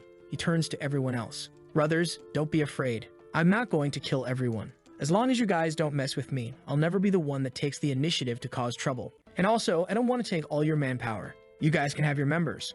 Everyone understood and replied, don't worry, Chen Lu, we don't dare to provoke you. The guys were all scared talking with each other. Bro, it was so scary. How can a level 4 be so powerful? And now, what are we going to do? What if we talk with Gao Fei? He has 3 level 4s. Maybe he can kill Chen Lu. Then we see Long Yufi, the guy with the gray hair, that our boy wants him to join his team. A guy came to talk with him, saying that his wife was killed and clapped by other guys in this base. You guys know what I mean. Long Yufi asked him, are you sure? Crying, the guy told him, I'm pretty sure, bro, I saw them. There's no humanity at all in this killing. Then Long Yufi went to talk with the guys. He stopped at the door and heard one of them saying, it's a pity that she died so early. I was having so much fun. I can only look for another one now. Yufi opened the door and asked, what are you guys doing? The guy replied, Brother Long, what are we doing? That's when Gao Fei intervened. Brother Long, what are you doing? Long told him this guy killed the guy's wife and even clapped her. He deserves to die. But Gao Fei says, Long Yu, calm down, bro. I know this is wrong, but he does not deserve to die. He can kill more zombies and that would make up for his mistakes. But Long Fei him, this doesn't make up for his mistakes. I'm more valuable than him, and I want him dead. The guy then replies, Gao Fei, you have to help me since I'm taking the blame for you. So it was all Gao Fei's doing. He even goes to his face and says, Gao Fei takes care of everyone. What if he just wants to have some fun with a few women? That way he can keep his mind clean and even save more people. Long says, so that was your plan. You're not letting people because you want them to survive. You just want to feel like a king and take over some woman. You know what? I'm going a different path. Goodbye. The guy behind him says that Brother Long Yufei cannot go. What if he tells your story to everyone? But Gao Fei replies, there's too much people that knows Long Yufei. We cannot kill him like that. Let's just say that he was the one that was having relations with all the girls. When everyone is against him, we just kill him. Getting out of the base, Long Yufei was thinking, I'm so naive. All that I wanted was for people to help each other to survive. How we can get more simpler than that? Where I'm going next? That's when the guys that are planning to kill Chen Lu appeared. Brothers, we are here to surrender. We want to see Gao Fei. There's a guy that goes by the name Chen Lu, and we need to kill him. Then we see Horan telling to Chen Lu that he just reached level 4. Chen Lu explains that now he can control which part of his body gets stronger. Since he used to be a boxer, he needs to concentrate his powers into his hands. Horan thanks him and says that if it's his suggestion, of course he's going to try it. Then Chen Lu receives a message. Brother, Zhao Hai is looking for refuge in our base. He says that Gao Fei is coming to our base. Then we see Chen Lu asking him, how did Gao Fei find my base? Zhao Hai explains it's those brothers from yesterday. They took refuge with Gao Fei and now they want to kill you. Chen Lu thinks that's why I should have killed everyone. That's what I gained by sparing some lives. Chen Lu tells to everyone in the base, listen, everyone be ready to defend this place. The enemy is coming for us. Then we see a lot of cars driving to their base. Seeing Chen Lu's base, he thinks it's a really good one. It's a pity that he has to finish this guy. He takes a megaphone and says, we have 2,000 people, more than 76 at the 3rd level, 1,500 the 2nd level, even 2 people at the 4th level. I advise you to surrender. Those who leave this base are going to be my brothers from now on. The first 10 people to surrender are going to get some rewards. 2 bottles of water and 2 ham sausages. Gao Fei is confused. Why isn't anyone coming out? It's such a great offer. Inside, Chen Lu's bored. Even the most ordinary member in my team eats better than that. And also, where's Long Yufi? Why you didn't came with the guys? Gao Fei then looks to his team and says, since they don't want to get saved, we are going to act, and tells the guy behind him, you go first, take your people, and kill them. I'm going to give you more credit for this. But the guy is scared. My people, go first. The girl asks him, why are you refusing? He replies, even if I'm willing, I don't think my team wants to be the vanguard. No one is willing to die that much. When Gao Fei looked to his team, everyone was hesitant. Not me. I'm not going. And Chen Lu was getting even more bored. Is this a joke? Then Chen Lu just threw an apple and everyone got scared. How someone can have fresh fruits? This is impossible. Gao Fei goes and talks with the girl. Those guys are useless. So why don't you go ahead first? I will ask for someone to have some defenses for you. We need to finish this fast or we are going to lose the morale in our teams. You are my only support. You will help me, right? And with those words, the girl decided to go. From the top of the cliff, Chen Lu members were throwing some flame powers, but the enemies with earth element could easily defend. When they broke the gate to enter, Mai Ling and Chen Yuan appeared. One fireball and everyone exploded. The girl knew those are powers of level 4 people. How they can have so many level 4s? Chen Lu tells Thunder King, what are you doing here, bro? Go get some. He went flying. Using his abilities, he was easily exploding everyone. Thunder King now even walks like a human and easily defeats Gao Fei. When everyone saw Thunder King over Gao Fei, they surrendered. One of those guys shouted, don't kill me, I'm a priest, I know how to heal. Chen Lu went to talk with the guy. He said, brother, please don't kill me. My name is Lu Wen. I have the light attribute. Chen Lu asks, okay, then you have to answer with honesty. Why Long Yufi is not here? Why is he staying at the base? The guy says, he is not in the base. He was kicked out of the base by Gao Fei. He was using his powers to have some fun with the girls. Chen Lu tells him Long Yufi is not such a person. The guy explains, yeah, it was Gao Fei who did everything, but he put the blame on Long Yufi so that he could kick him out of the team.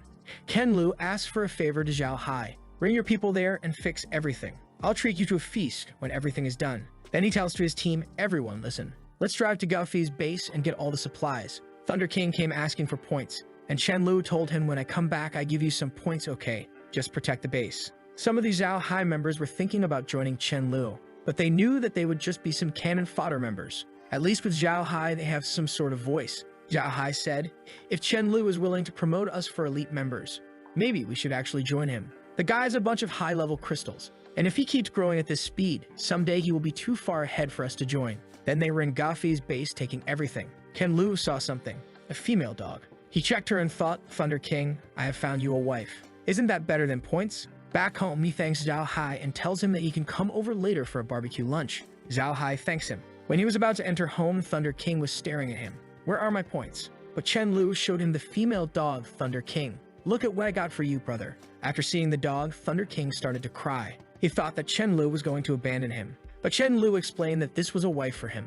After analyzing the dog, Thunder King said that Golden Dog was not worthy of him. So Chen Lu tells him, okay, I'm going to give you to the girls. At least they are going to give you some affection. Then he gives the points to the dog that now has 1,500. And that's enough to trade those points for the elder position. Chen Lu was staring at him like, bro, why you want so much this position? But okay, tomorrow we do this. Sometime later, Zhao Hai came to the barbecue. Damn, that's so luxurious, he thought. Chen Lu told him, you helped me a lot. So this barbecue is a thanks. You can even take a pound of beef. Before the dinner begins, Chen Lu made an announcement. Listen, everyone. A member got 1,500 points to satisfy the elder position. You guys will have to show a lot of respect. Everyone was thinking 1,500 already. I got like 3 points a day. How he gets so much? Chen Lu said, everyone, this is the new elder member. All gracious Thunder King showed up. People were like, what? How a dog became an elder? And the first one, bro, is Thunder King. But everyone knows his strength. Chen Lu said, why are all you guys stunned? You should call him the elder dog from now on. Then everyone said, yes, elder dog. Jesus, why I'm doing that. I'm trying to survive, not to play house. But everyone at least was happy. Then we see Long Yufei outside the base. Guy was telling him, this is where the guy that killed Gao Fei lives. It said that he has a lot of level 4 members. Why we don't go to check it out? Long Yufi said, okay, let's go over and take a look. Outside they were impressed. Damn, they are eating barbecue. How this base can be so good? That's when Chen Lu told him, what are you thinking about? If you want to eat anything here, you have to make some contribution. You need to get at least a level 3 and need to go out to kill zombies every day. Long Yufi lost his smile. Unfortunately, some of his members are not level 3. But his members told him, you go first, brother. We can keep leveling up, and then we can join you. But some of the other members were saying, bro, you have such a good ability. Why we don't try to negotiate some conditions? Somewhat insecure, he went to talk to Chen Lu. Brother, My name is Long Yufi, and I'm level 4. Could you send a message to the person in charge of this place? Ken Lu said, I'm the one in charge here. Can you explain why your team wants to join with mine? Long Yufi explains it's because I'm also someone who wants to kill all the zombies as fast as possible so this world can return to normal. Chen Lu said, I see. But he knows it's impossible to kill all the zombies, and he asked him about his abilities. Long said, I'm able to control metal and my physical strength is not weak. Ken Lu replied, so you can turn your body into metal? Let me test it. He opens his arms. Okay, test it, brother. Ken Lu told him be careful and punched his chest. He was sent back and was impressed. What just happened? I already got punched by level 3 guys and this has never happened against me. How he could be so strong? Chen Lu told him I'd only use 50% of my strength and explained to him, Long Yufi, can you take metal and change your form? Or maybe unite 2 metals and make them more sharper and stronger? He instantly transformed the metal pipe into liquid. But Chen Lu told him, now transform that in gold, and gave him a golden ring. You should familiarize yourself with the structure of gold atoms and give it a try. Not even Long Yufi knew that this was possible with his powers. But after trying, he saw that it was doable. How I did it? And then Chen Lu explained it to him. Now you know where your real value lies. You can transform metal and make them stronger and harder. That means that you can create the best weapons. So it's best for you to not put yourself at risk. With all that being said, you're more than welcome to join us, Long. If you haven't had dinner yet, you can come to our barbecue party. Then we see a girl surrounding the base. Found it. That's where my little Meng Yin must be. And then she uses a stealth ability. She's walking around thinking, Meng Yin, don't be afraid. I'm going to save you. Meng Yin is that girl that has the nature powers. But there, she's enjoying some juicy chicken. That's when her friend appears and said, I've been hungry for several days trying to find you, and you are here eating fried chicken outside a room. Thunder King heard everything. Then Chen Lu went running. Someone was able to infiltrate our base. He knows that he needs the girls who can plant vegetables. He opens the door and asks, who are you and how did you get in? Meng Yin explained it. She's my friend and she can get invisible. That's how she infiltrated there. Chen Lu thought invisible and also her friend. This is a really rare ability. I must capture this one. So he says, so it's a friend of you. I just brought Meng Yin here because I saw that she was alone. I'm sorry for making you worried. We have a lot of other girls here, so why you don't join us? You're going to have food, water, and even some company. She replies, all right, but nothing is free. Why you want me to do? He asks for all the information in other mutants that she knows. And she tells him about a mutant that is surrounded by crystals. He was probably someone that had good powers but was killed. Ken Lu knows if he was killed by another person, that person wouldn't take the crystals. So that means that he was killed by some zombie. And that zombie is strong and is around here. And then she explained where the zombie was. Next day, when Chen Lu was going, Zhao Hai told something to him. Brother, I think we should all escape from here quickly. We saw the zombie and he was 100 meters away. But in a second, he appeared behind my men and killed everyone. Ken Lu asked if he's smart. Zhao Hai said yes, also he's really powerful. It's impossible to deal with that. He's way too fast and even uses some sort of wind blade. All the members are scared. Bro, we could only escape because he didn't chase us. But he's coming in this direction. I think we should all run from here. That's when Rice came and explained to him. Ken Lu, you are dead today. Chen Lu was shocked. What did you say? It's impossible since I have the void walking. How I'm going to die today. He grabs Rice, puts him on the floor. Explain for me carefully. Rice says, I'm feeling that you are probably going to die. Something is coming, and it's extremely dangerous even for you. Unless you leave a like on this video to help Mamoru make more juicy content for you. Do you remember that the last chapter ended when Rice came and said he was going to die today? Shidlu asked what that was all about, and Rice explained that he felt the guy was going to die, but also had a chance to gain great benefits. Kenlu thinks that according to what Rice said, it's a creature of at least level 7, but he doesn't remember anything like that appearing in his past life. And what's this business about incredible benefits? Because a crystal from a level 7 monster wouldn't be that good for him anyway. He asked the cat if Myling and Millie are in danger, and it says no. When he gets home, Dahai asks if they're going to flee, and Chen Lu says they're staying. The guys are scared, but he says they can hide in the house until he deals with it. At that moment, Sugabishu and the sisters were coming back from a hunt, but they were being watched from behind a tree. While Millie talked about being starving, the guards at the gate pointed and asked what that was. At the same instant, the zombie disappeared and was already in front of the two. The trio turned to see the commotion, and the monster had already killed 3. Chen Lu ran over and told Rice to hide. He drew the blade from the void, teleported behind it, and hit it squarely, but he couldn't cut the creature. Now he understood it was at least level 8 or 9 actually. Ken Lu fell into the group that was confused about what was happening. He teleported again and went to hit the monster, but this time he almost got grabbed. It also had the same element as him. He fell to the ground and the guys called for him, but the zombie turned and looked at the sisters. Chen Lu hadn't yet confirmed if he could teleport with people, but even without experience, he had to risk it and got close to everyone. He activated his power but ended up far away and alone. Millie was about to be attacked. Once again, the sly guy teleported to the front. He stood still, commanding the zombie to die. It seemed like he had a plan with a crystal in his head. Suddenly, the monster felt something and fell to the ground. Chen-Lu seemed tired and also passed out. Millie, crying, approached to heal him, and Sugaishu ordered everyone to be brought home until things stabilized. In the room, the Thunder King was angry, asking why Chen-Lu was the only one hurt. Everyone was praying while Rice was angry because he already said the guy would wake up, but no one believed him. The only detail is that it took him 2 days to wake up. When he opened his eyes, Millie and the Thunder King were still beside him. He seemed a bit disoriented, wondering if he used time acceleration. He remembers another person from his past life who was the only one he knew that also had that. Once when he was stealing food from a garden, Myling came scolding him. He tried to escape with the void walk but stood still, not understanding what was happening. And with that, Myling kicked him. The girl next to her was Jiang, who had a time-affecting ability but could only use it on one person. He remembers that when she died, he put her body and crystal inside the dimension,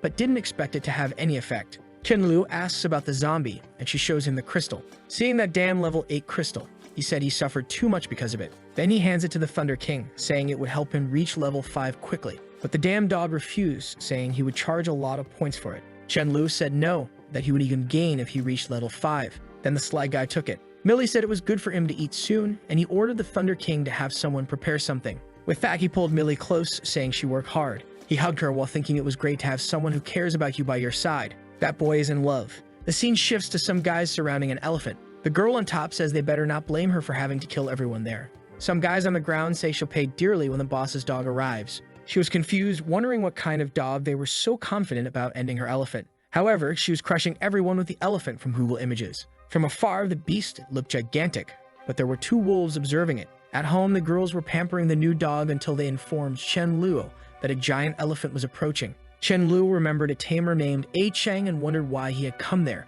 He arrived at the door and asked Myling if she had an amazing dog there. Seeing the golden retriever, he said it looked like a strong and brave dog.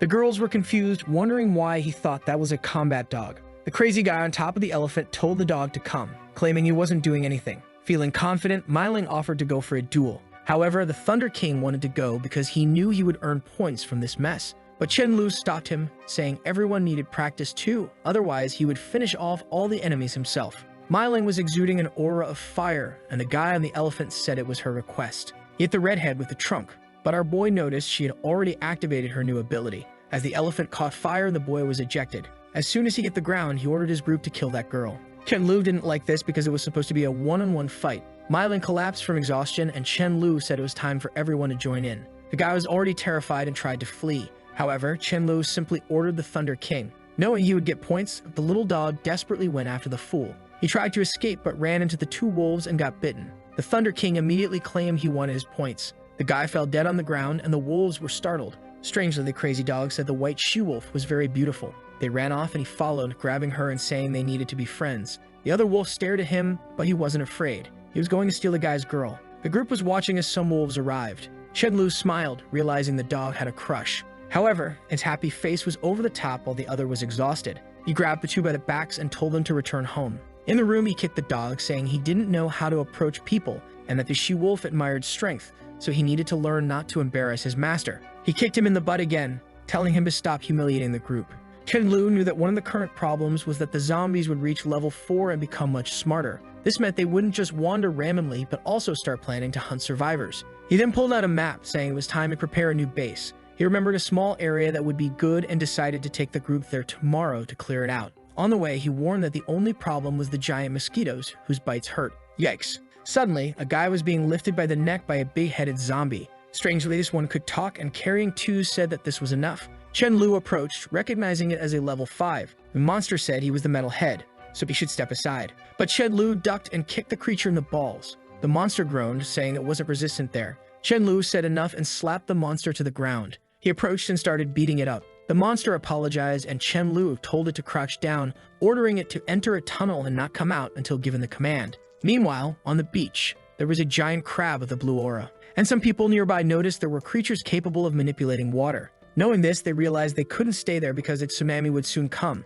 A guy named Feng Zhenking ordered them to prepare supplies to flee the place. Fast forward a month, Chen-Lu was interviewing a guy who seems to be hiding resources. The guy says he wasn't hiding them but was threatened by another man named Feng Zhenking. That name caught Chen Lu's attention as he recognized him from his past life as one of the most talented individuals. While the guy was apologizing to Chen Lu, someone called him and informed him that Feng Zhenking was at the door wanting to meet him. In the meeting, Feng apologized to Chen Lu and offered half of everything they collected, ensuring they could survive comfortably and would share everything if needed. Chen Lu seemed to appreciate the guy's honesty and agreed to accept the 300 tons. However, while shaking hands, he mentioned he knew Feng wasn't just there to deliver supplies. Chen Lu told the K-pop guy downstairs that they had something to discuss. In the conversation, Feng explained he had significant influence in his former city, but the sea underwent various changes, altering marine creatures completely. He believed these monsters would soon attack and proposed a partnership with Chen Lu, saying they would survive together as Feng wasn't weak either. Chen Lu pondered over this, knowing Feng wasn't easily deceived. Feng, envious of Chen Lu's massive base, asked for a part of the base to protect and live in, offering a member who could grow vegetables in return. Chen Lu got angry, realizing the scoundrel wanted a partnership and a piece of the base. Chen Lu said he wouldn't risk his people's lives, so Feng had to accept all conditions. However, Feng claimed Chen Lu was being arbitrary and should listen to the more powerful person. Annoyed, Chen Lu asked if Feng thought he was stronger. Feng explained he had reached level 5 over a month ago, and although he might not destroy the place at once, he would eventually win a war. Our protagonist asked if that was a threat, thinking his dog had reached level 5 a month and a half ago. Feng then suggested a duel, a 3-on-3 battle where the winner would command the base. Chen Lu immediately agreed, setting the duel for sunset on the other side of the city. The only thing Chen Lu didn't want was to kill Feng because he knew Feng would become strong in the future, which would be helpful against the zombies. But if Feng became too disobedient, he would lose his usefulness. Perhaps it would be best to make a small mistake and accidentally kill him in the duel. That's what the two sly guys were thinking. The duel time arrived and everyone gathered in the square area. Chen Lu sent Sudaju ahead. Feng, seeing that he seemed like the fortification type, sent a guy with an earth element. They faced off and the duel began. The guy activated his spell and aimed it at Sudaju, who realized he could pass through if he were a bit thinner, but he had been eaten a lot with Chen Lu. While he was blocked by the rocks, the guy created a swamp under him. From a distance, Chen Lu thought the guy had the potential to reach level 10. Once again, a rock attack came, but Sudaju stood still, his body immune to it. The leader in Yusun was in disbelief that his attack didn't leave a scratch. As Sugashu approached, the guy decided to surrender. In the next match, they brought a level 3 zombie. Everyone found it strange, surprising Chen Lu, who told his team that if they were bringing a zombie, they would bring one too. At that moment, the metal-head zombie asked for something to eat. Chen Lu kicked it, saying it was obedient but complained too much, then ordered it to kill the doll on the other side. Feng Zhenking was terrified of how Chen Lu always had something prepared. The zombies faced each other. The problem was that Chen Lu's zombie lost its head and went toward a girl. He knew she was the one who could grow vegetables, so she couldn't die. He pulled the chain of the monster, who complained about being starving. Chen Lu replied it would get fed tomorrow, but the creature screamed, accusing him of lying. Now Chen Lu was contemplating ending it. Suddenly, the monster lost its head and broke the chain. He realized it had undergone a mutation, reaching at least level 5. The monster had grown and he tried to strike its leg. Seeing that it didn't cut, he knew its physical strength had increased. Standing, the creature declared it would now crush him. Chen Lu barely dodged, pulled a giant blade from the void, and said it was time to test his weaknesses again. He attempted a slash, but nothing happened. It seemed the mutation had strengthened that area particularly. Dodging another attack, he delivered a cut, thinking the creature was oddly stronger than it should be. At least it would be a good fight now. He stepped back, facing the monster, preparing for an attack. The creature, on the other hand, said it felt something strange. Chen Lu noticed an opening in its belly, wondering if he was finally creating the spatial cut he had been trying for so long. The sly one drew a giant aura blade. Suddenly, a red tornado came at him. It was Feng Zhenking, who thought it would be too dangerous to let Chen Lu alive. Surrounded by the hurricane, nothing happened to Chen Lu. Feng Zhenking found it impossible since that was his strongest move. Chen Lu warned that if he wanted to kill him, he would have to be much stronger. Feeling embarrassed, Feng apologized, admitting he was somewhat wrong. Chen Lu returned to the creature, which begged not to be killed, but it was cut down and fell to the ground. Feng immediately recognized from the size of the crystal that it was at least a level 8 creature. Trembling, he acknowledged Chen Lu as the new leader. Our protagonist approached, asking what that sneaky attack was about. Feng was about to apologize but received a slap to the face. He was about to call them brother but got another hit, questioning who his brother was. Feeling desolate, Feng admitted he was now the younger brother. Chen Lu then told the girl beside him that according to their deal, Feng's people would have to join his team and ordered her to gather all the talented ones. She started talking about who was useful and who had useless powers. Feng realized he was in trouble but was willing to start a new city from scratch. He asked Chen Lu to spare him, promising his people would join the protagonist. Chen Lu agreed, and Feng announced to everyone they could join Chen Lu because he was no longer worthy of being their leader. As soon as he finished speaking, he ran away desperately, fearing being killed from behind. Our guy just gave a knowing look to the malicious dog. With that, he knew exactly what to do and even gave a thumbs up. The poor fellow was far away and exhausted, thinking he was lucky Chen Lu hadn't sent anyone. But looking back, he saw a black dog and wondered why that thing was following him. The Thunder King activated his power and went in for a hug. The next second, the poor guy was lying on the ground, wondering if he had died from a dog. Chen Lu now had a problem. He had 1,500 survivors, and Feng also had 1,500 more. He needed a way to reduce the numbers, so he told everyone to pass the test of collecting crystals for everyone with a limit of 4 days. At that moment, the Thunder King returned, obviously asking for points and crystals. Chen Lu took the crystal and said he would receive 500 points for the completed task. Now it was time to check the constructions. Meanwhile, in another area of the base, giant insects were arriving. Horan was beating all the creatures. However, Chen Lu told him to stop because he knew a use for those creatures. A monster was complaining to a girl who could understand insects. She explained that the creature was whining about eating a lot of feces and getting beaten. Chen Lu assured it that it wouldn't have to worry anymore and would have enough food. Meanwhile, the guy went to tell Dahai that Chen Lu was relocating and moving all the members. Dahai replied that his administrative skills were no longer important. It was best for them to disband and join Chen Lu as soon as possible.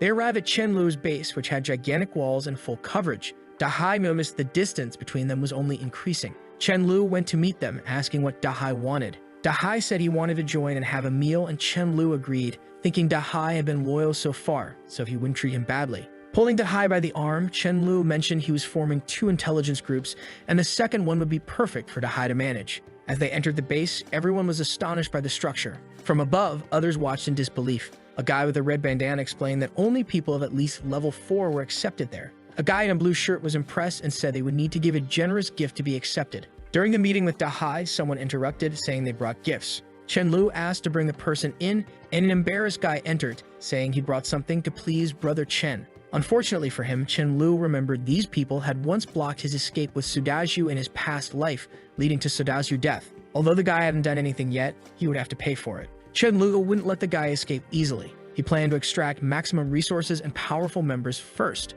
The guy asked if Chen Lu liked the gift, and Chen Lu said it was incredible, declaring that anyone against the guy was against him too. The guy called some friends who brought extremely resistant mutant turtle shells. Chen Lu knew it was one of the best materials and said he needed to check it out by the beach. Someone in a car crashed into a zombie. It was Chen Lu, and the zombie banged on the window, saying it wanted to cooperate with him.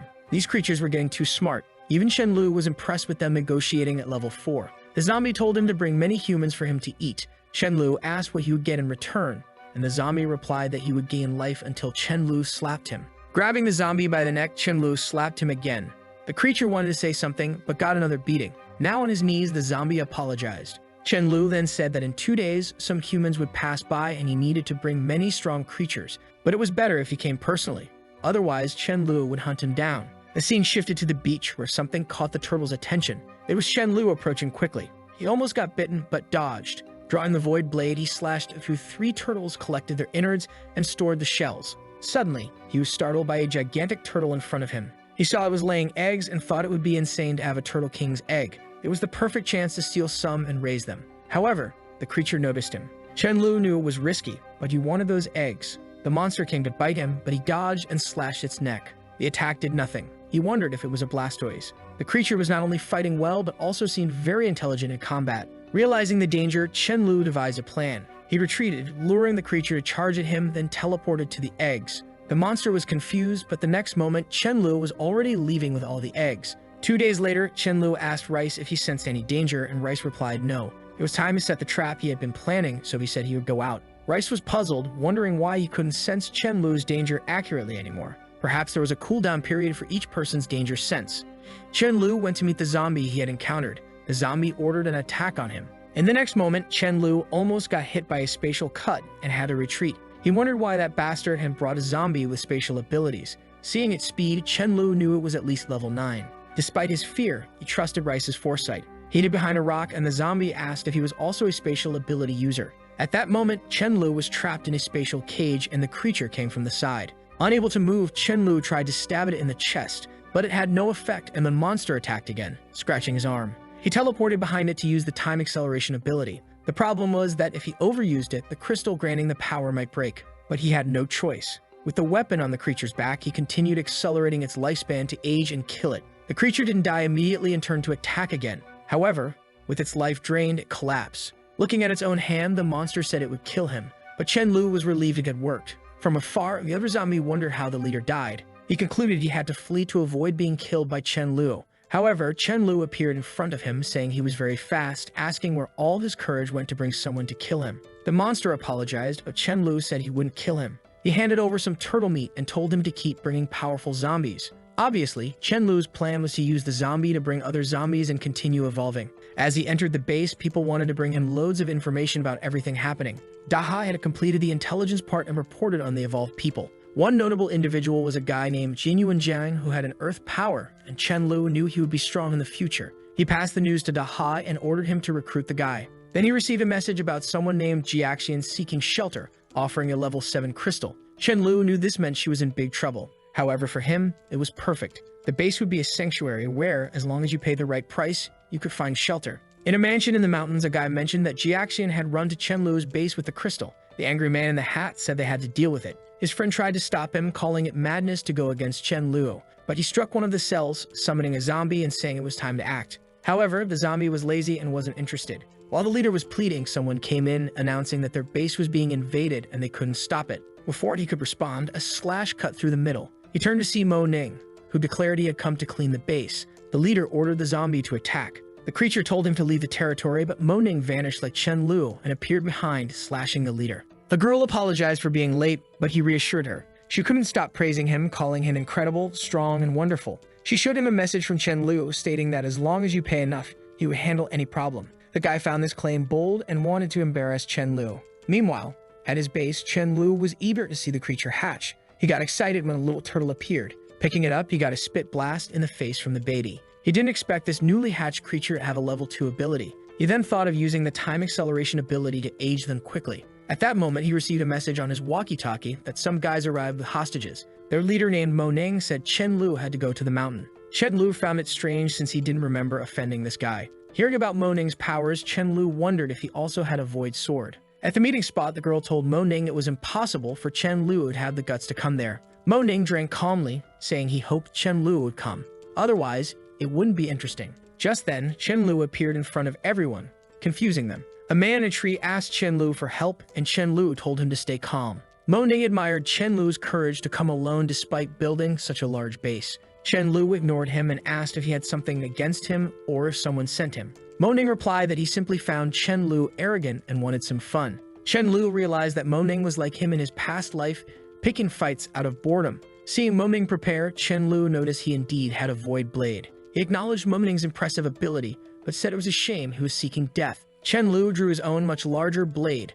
The girl was shocked, commenting on the size of Chen Lu's weapon. She then summoned a knight to aid in the fight. Noting she was a dark summoner, Chen Lu aimed to immobilize her without killing. He cut down the creature and she fell, confused. The crowd was urged not to panic despite their numbers. Chen Lu quickly cut down 2 or 3 more. Mo Ning couldn't grasp what was happening as Chen Lu swiftly handled everyone. The girl used a restraining spell on Chen Lu, telling Mo Ning to flee, but Chen Lu broke free and said there was nowhere to run. She turned astonished and Mo Ning begged for his life. Chen Lu appeared before Mo Ning, stating he needed to teach a lesson. He slapped Mo Ning's face, cruelly deciding to break all 4 limbs to make an example. Back at the base, Chen Lu threw the girl into prison, warning her to obey or she would be killed if she tried to escape. He planned to let her reach level 6 before killing her for the crystal. Chen Lu noticed Dahai and spoke with him. Dahai mentioned a girl named Zhao Ziyi, who had the power to cause mental confusion in creatures. He wanted to bring her to the base because she seemed valuable. Chen Lu agreed, noting that people with psychic powers could establish mental communication, which would be useful.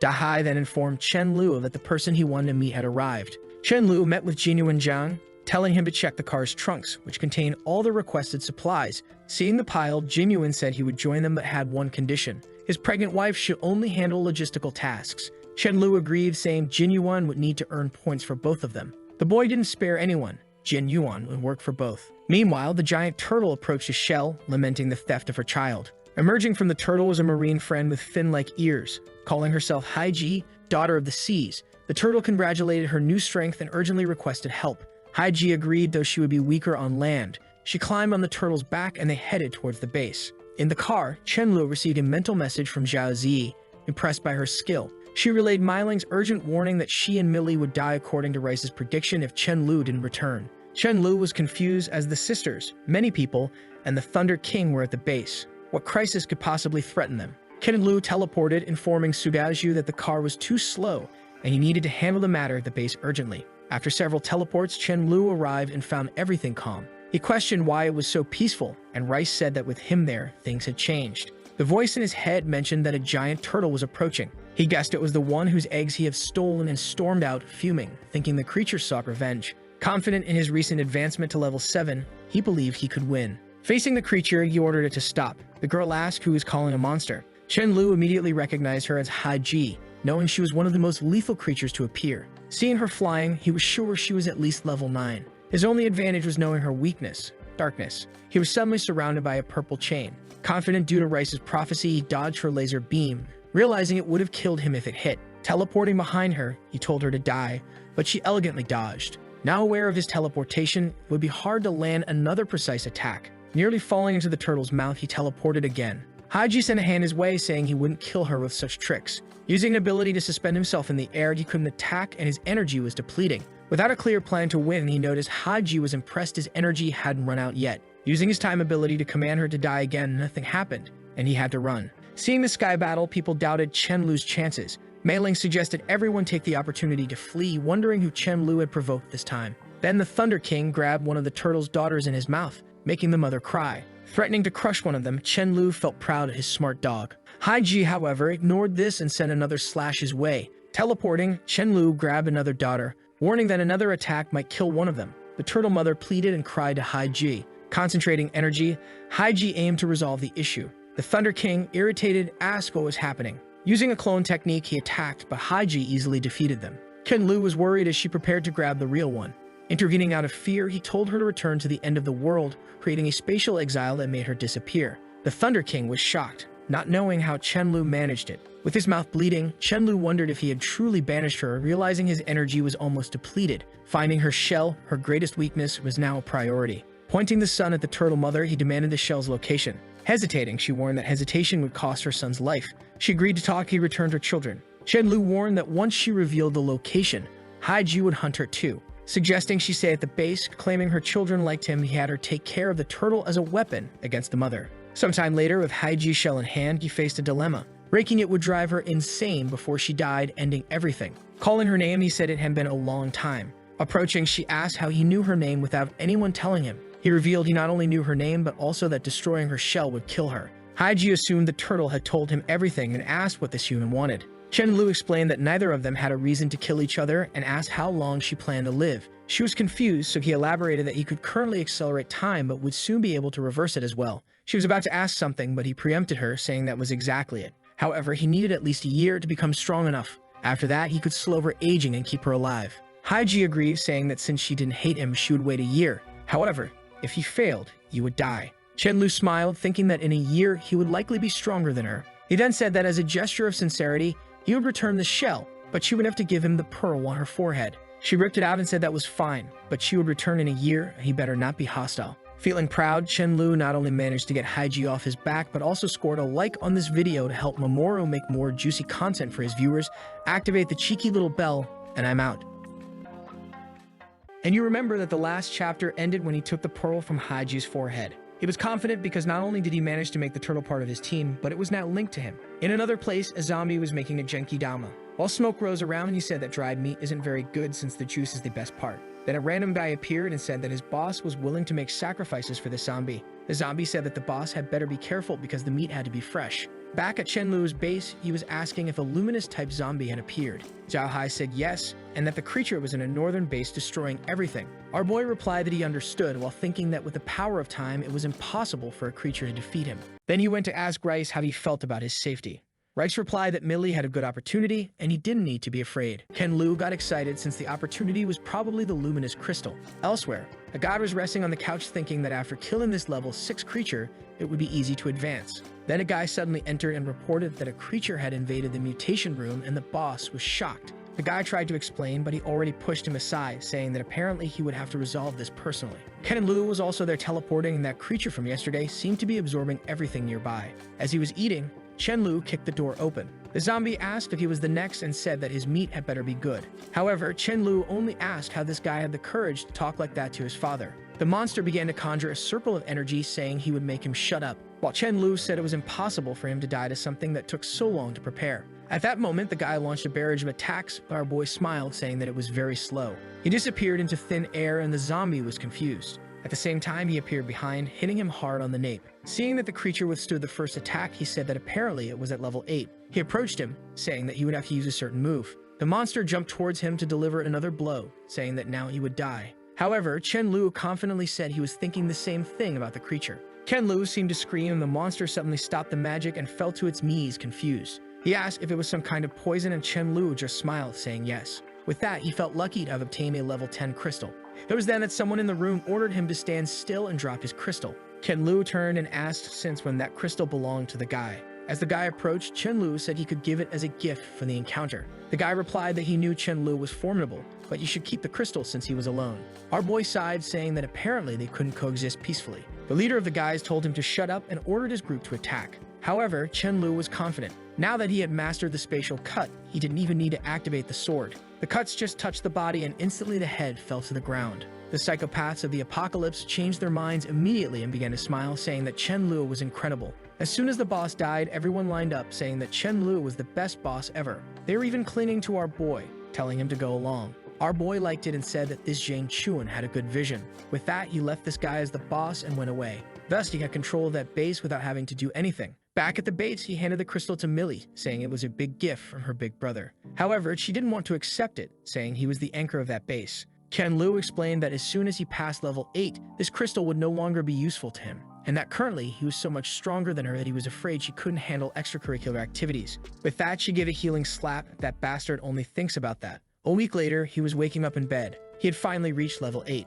He knew that now it would be difficult to level up, so it was time for the next plan. He gathered everyone at the base and announced that they had obtained excellent seeds that would increase production by 50%. And with that, in 5 days, he would hold a conference with the other bases to sell these items. He had informed everyone to go to these places and pass on this message. Chen Lu's plan was to take 20% of everything these bases produced, and the people commanded by him thought it was great to have Chen Lu as the boss. Then he called everyone's attention again and said he had another plan. He was going to activate a peace zone. Anyone who paid enough would be able to enter it and not have to worry about wars. Meanwhile, in a stadium that was part of another base, Cheng Guang was there with the plant girl explaining the whole process. From afar, Chen Lu was watching. Since only natural ability users could plant, he knew they would be the most sought after. Then a guy named Wang Liu caught his attention. This guy followed Mei Ling and always wanted to steal her base. He went so far as to create a fake attack to get her hurt and to play the hero. The problem was that things went wrong and that day Mei Ling died. Or not, because in fact it was the first time Millie learned to use resurrection and brought the girl back. Now, Chen Lu had only 2 options for this guy. Either kill him now or evolve to kill him later and take the crystal. The nature girl was there handing out seeds and talking about the price of 20% of everything they generated. After explaining this plan, they also went over the peace plan, saying that as long as they provided enough items, they would handle any problem. A guy named Deng Xiaohong appeared, saying he wanted help to kill someone. The people were confused and accused a guy in a black shirt, who was sitting on the bench. At that moment, he pointed to the guy next to him and said he was the culprit. The madman turned and said he was screwed now, while Xiaohong looked in Chen Lu's direction, wondering what to do. He just nodded positively because it was a good chance to prove the strength of his group. With that, Xiaohong announced that they accepted the request and the guy would be killed. However, the bosses of the person who was accused said they had no proof. Xiaohong said he saw everything personally. However, the leader of the guys said he could just be lying. And now everyone was confused, not sure who was to blame. At that moment, Chen Lu appeared, saying that everyone was very excited. However, he warned that the guy pay the crystal, and they accepted the job. He didn't care if the guy did it or not. He didn't need evidence. Then the people were scared. This peace plan was less peaceful than it seemed. The people complained, saying it was very unfair, but Chen Lu just wanted to know if they would fight for the guy's life or not. Sweet and cold, the guy knew that trying to defend that madman would only bring risks. With that, he backed off to save himself and announced that he surrendered. At that moment, the guy tried to escape, but Horan just jumped in front of him and he asked how he had the courage to try to stop him like that. At the same moment, the punch came full in the face and knocked him to the ground. The ex-boss of the guy was scared how his second strongest lost so easily. Horan delivered another sequence of attacks and then threw him in front of Chen Lu. Our boy told Xiaohong that now the guy was finished and he could get rid of him as he pleased. And with that, he announced to everyone that for the right price, their base could provide anything. And to avoid people killing each other, he said his name was Chen Lu, and he was at level 8. The people were scared because everyone believed the strongest person at that moment was at level 6. A guy raised his hand saying he was curious to see the power of level 8. Ken Lu said it was okay and asked Xiaohong how much he hated this guy on the ground. He replied that he wanted to kill all the members who covered for this guy, but unfortunately, he only had a level 7 crystal. Our boy walked towards the boss of the guys and said that Xiaohong had earned a promotion and a buy one get one free deal. He pointed to the guy, saying for everyone to watch how he would die. The poor guy realized he had no chance and turned to flee. However, before he took the first step, a cut had already sliced his neck and he fell to the ground. At the same instant, he activated the spatial movement and brought the head to his hand. With that, he asked if everyone had seen it clearly. Immediately, everyone fell to the ground terrified. However, at that moment, Xiaohong told everyone to calm down because Chen Lu uses his power against zombies. But Chen Lu himself said no. He has never let anyone who offended him leave alive. And even if a person had 9 lives, they shouldn't try to offend him. With that, the fools were all in shock, saying they would never provoke the boy. The protagonist then told them not to worry because, in fact, he is a gentle guy. With that, he began to leave, but soon turned and warned that he trusted no one would try to hide the profits from the seeds. Everyone agreed, saying he didn't need to worry. Then Sugaju came to talk to him and told him about a zombie named Silin. Ken Lu remembered that this was an extremely intelligent creature that even managed to advance an organization. And with that, he explained that this creature took advantage of Chen Lu's departure to gather a bunch of zombies and would probably launch an attack that night. As he was leaving, those brutes from before came to talk to him, saying they wanted to surrender and join Chen Lu. He realized that the performance seemed to have had a good effect. However, he warned that their base would be attacked tonight, so their help would be very good. Lastly, he warned that he wouldn't participate and anyone who wanted to flee now he wouldn't kill. However, if the person accepted to enter the base and flood in the middle of the war, then he couldn't forgive them. Many people began to leave, and as soon as only those willing to take the risks remained, Chen Lu said he would help as much as possible. That night, on top of a mountain, the zombie was telling the leader that they had more than 6,000 members participating. The guy with bandages on his face said they didn't mean to act and just observe for now, and he told the guy to lead the creatures to the front of the base. It's that zombie that Chen Lu had sent to bring a bunch of creatures, and now he was dying of fear approaching the base and dying without knowing what happened. The zombie M swarm was running towards them, and the fire element people were already attacking with explosive bombs. This disaster here is starting to look like the Lord of the Rings war.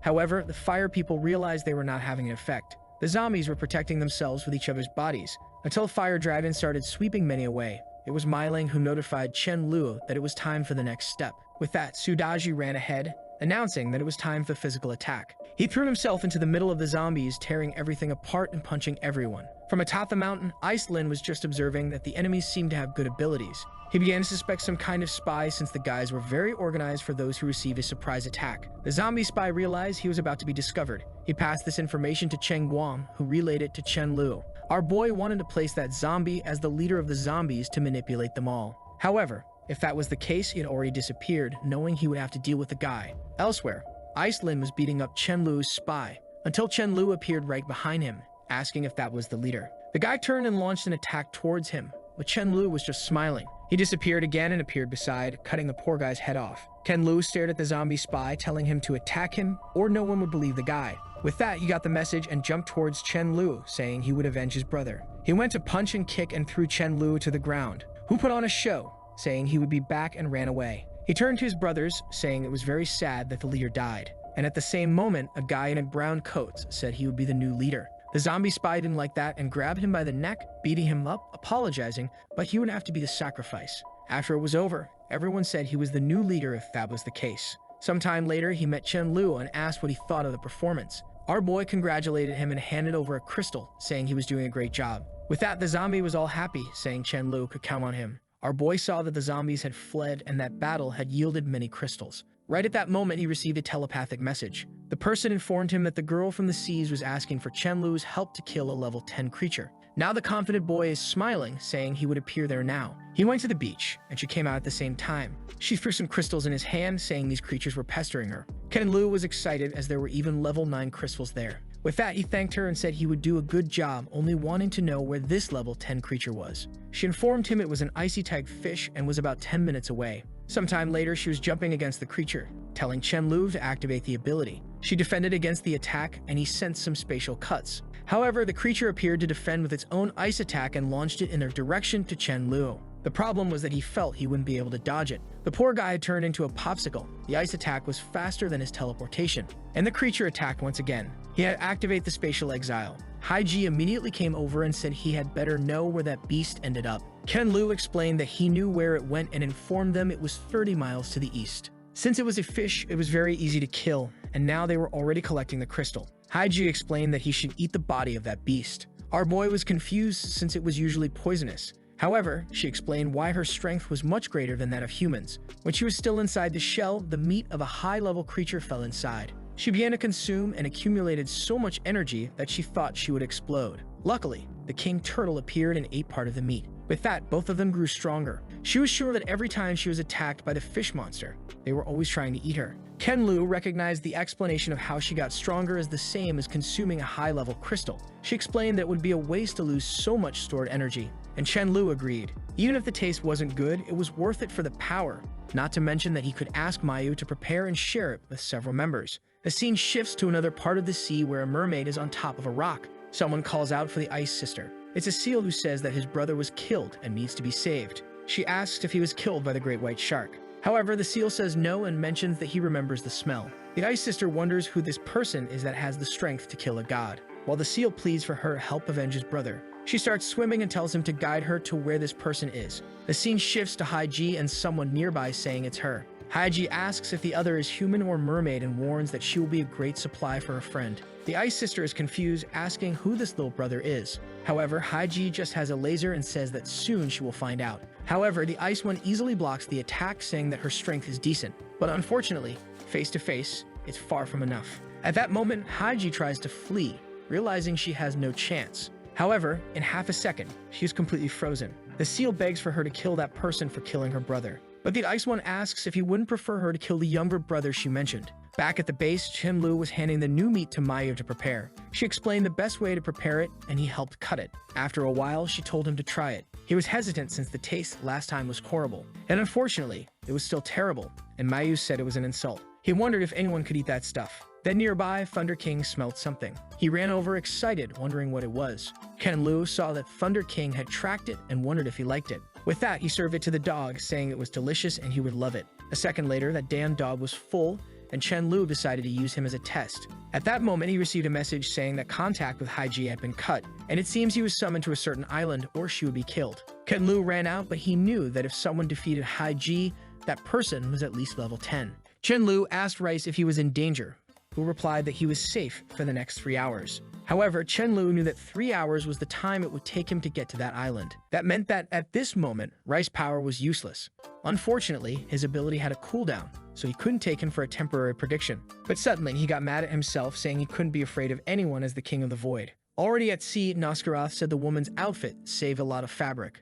She was confused by how quickly he arrived and asked if he was some kind of sea god. He said that actually he was Aquaman and the creatures were all confused. He then asked what Haiji had done wrong for them to have captured her. She replied that Haiji had killed a friend of hers and therefore couldn't remain alive. Haiji suddenly shouted for Chen-Lu to stop listening to that woman and run because he had no chance. Ken-Lu ignored her and said that to survive, the bigger fish always eats the smaller one, and that's how things work. She pointed at the seal and said he also ate fish, so it was hypocritical to complain about it. But she replied that she didn't care and wanted revenge for her brother. The Ice Sister said he was correct and now his fate was to die to her for being weaker. That extra coverage on the girl was because she was wearing an extra small bra. Ken-Lu began to prepare, saying that apparently she didn't like to talk. Haiji told him to give up. This fight was impossible for him to win. But at that moment, he started attacking the seal, saying she didn't need to be his target. At that moment, the Ice Sister got angry, saying he was asking to die. However, he disappeared in front of her. He went to Haiji's side and said he would get her out of there. The ice shattered and he told her to keep holding on.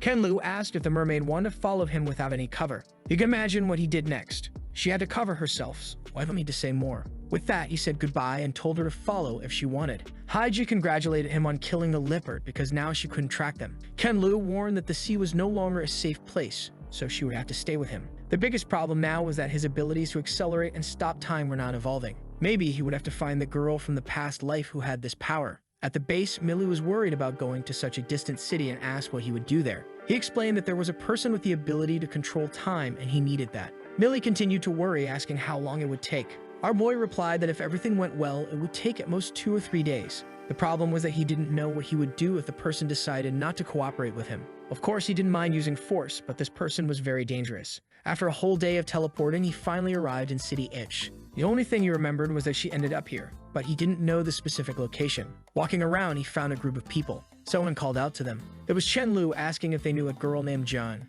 The bearded man questioned if it was another person wanting a free pass. They said she was the sister of their friend and the base only accepted people with time control abilities, and that she was the sister of their friend and the base only accepted people above level 5. Our boy said he didn't need to worry, he was a level 5 physical strength user. Out of nowhere, the guy punched him in the chest. Seeing that nothing happened, he said the boy really had potential, so he would take him to the base. The scene changes to where Jiang is. The girl with time control is the blonde one on the left. He did remember her having a dog and wondered if both died in the past life. Interestingly, if she was already at level 6, it meant she had the potential to reach the king level. That same night, he went and stole all their supplies. Of course, he also stole her dog to leave the girl in panic. The next day, everyone was scared, wondering how everything had disappeared. The girl said her dog had also disappeared, and her father said it was the end of the base. On the first day, everyone had to go out to collect resources again. However, on the second day, many were already giving up on that base. Jiang told her father that everyone was giving up and asked what they would do.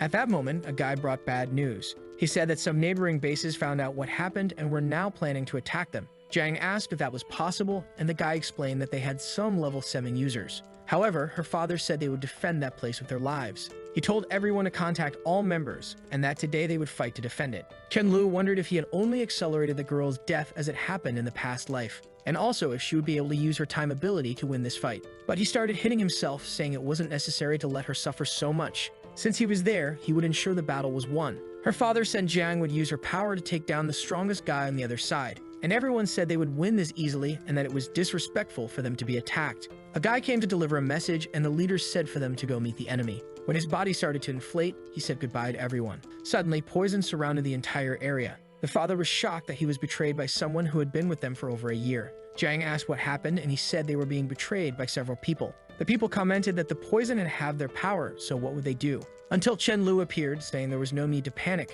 He was enough. The father told him to stop hallucinating because he was just one against over 1,000 people. But the boy just told them to close the gates and warned that if he could take down everyone, Jiang would die. The father told him to stop being reckless and just asked if he could buy some time. Our boy thought that in the past life he let this place explode, but this time he would help them defend. A guy holding a baton with an army appeared in front of the city, saying they would take that place today. Suddenly, Chen Lu appeared in front of everyone and said that the guy must be Hao Yu. The enemy was confused since Chen Lu was flying in front of him. The father, on the other hand, didn't understand since theoretically, he was supposed to be just a level 5 physical strength user. The leader pointed and told them to kill him in the air. However, Chen Lu replied that they would be the first to experience his large-scale ability. He sent spatial attacks that condensed the area. When they touched the ground, it created an explosion. The chief defended himself, saying his earth shield was impenetrable. However, Chen Lu prepared another attack and questioned if he really thought that was all he had. He then sent a barrage in his direction, causing the guy to fall to the ground. From atop the wall, the daughter couldn't understand how someone could be so strong.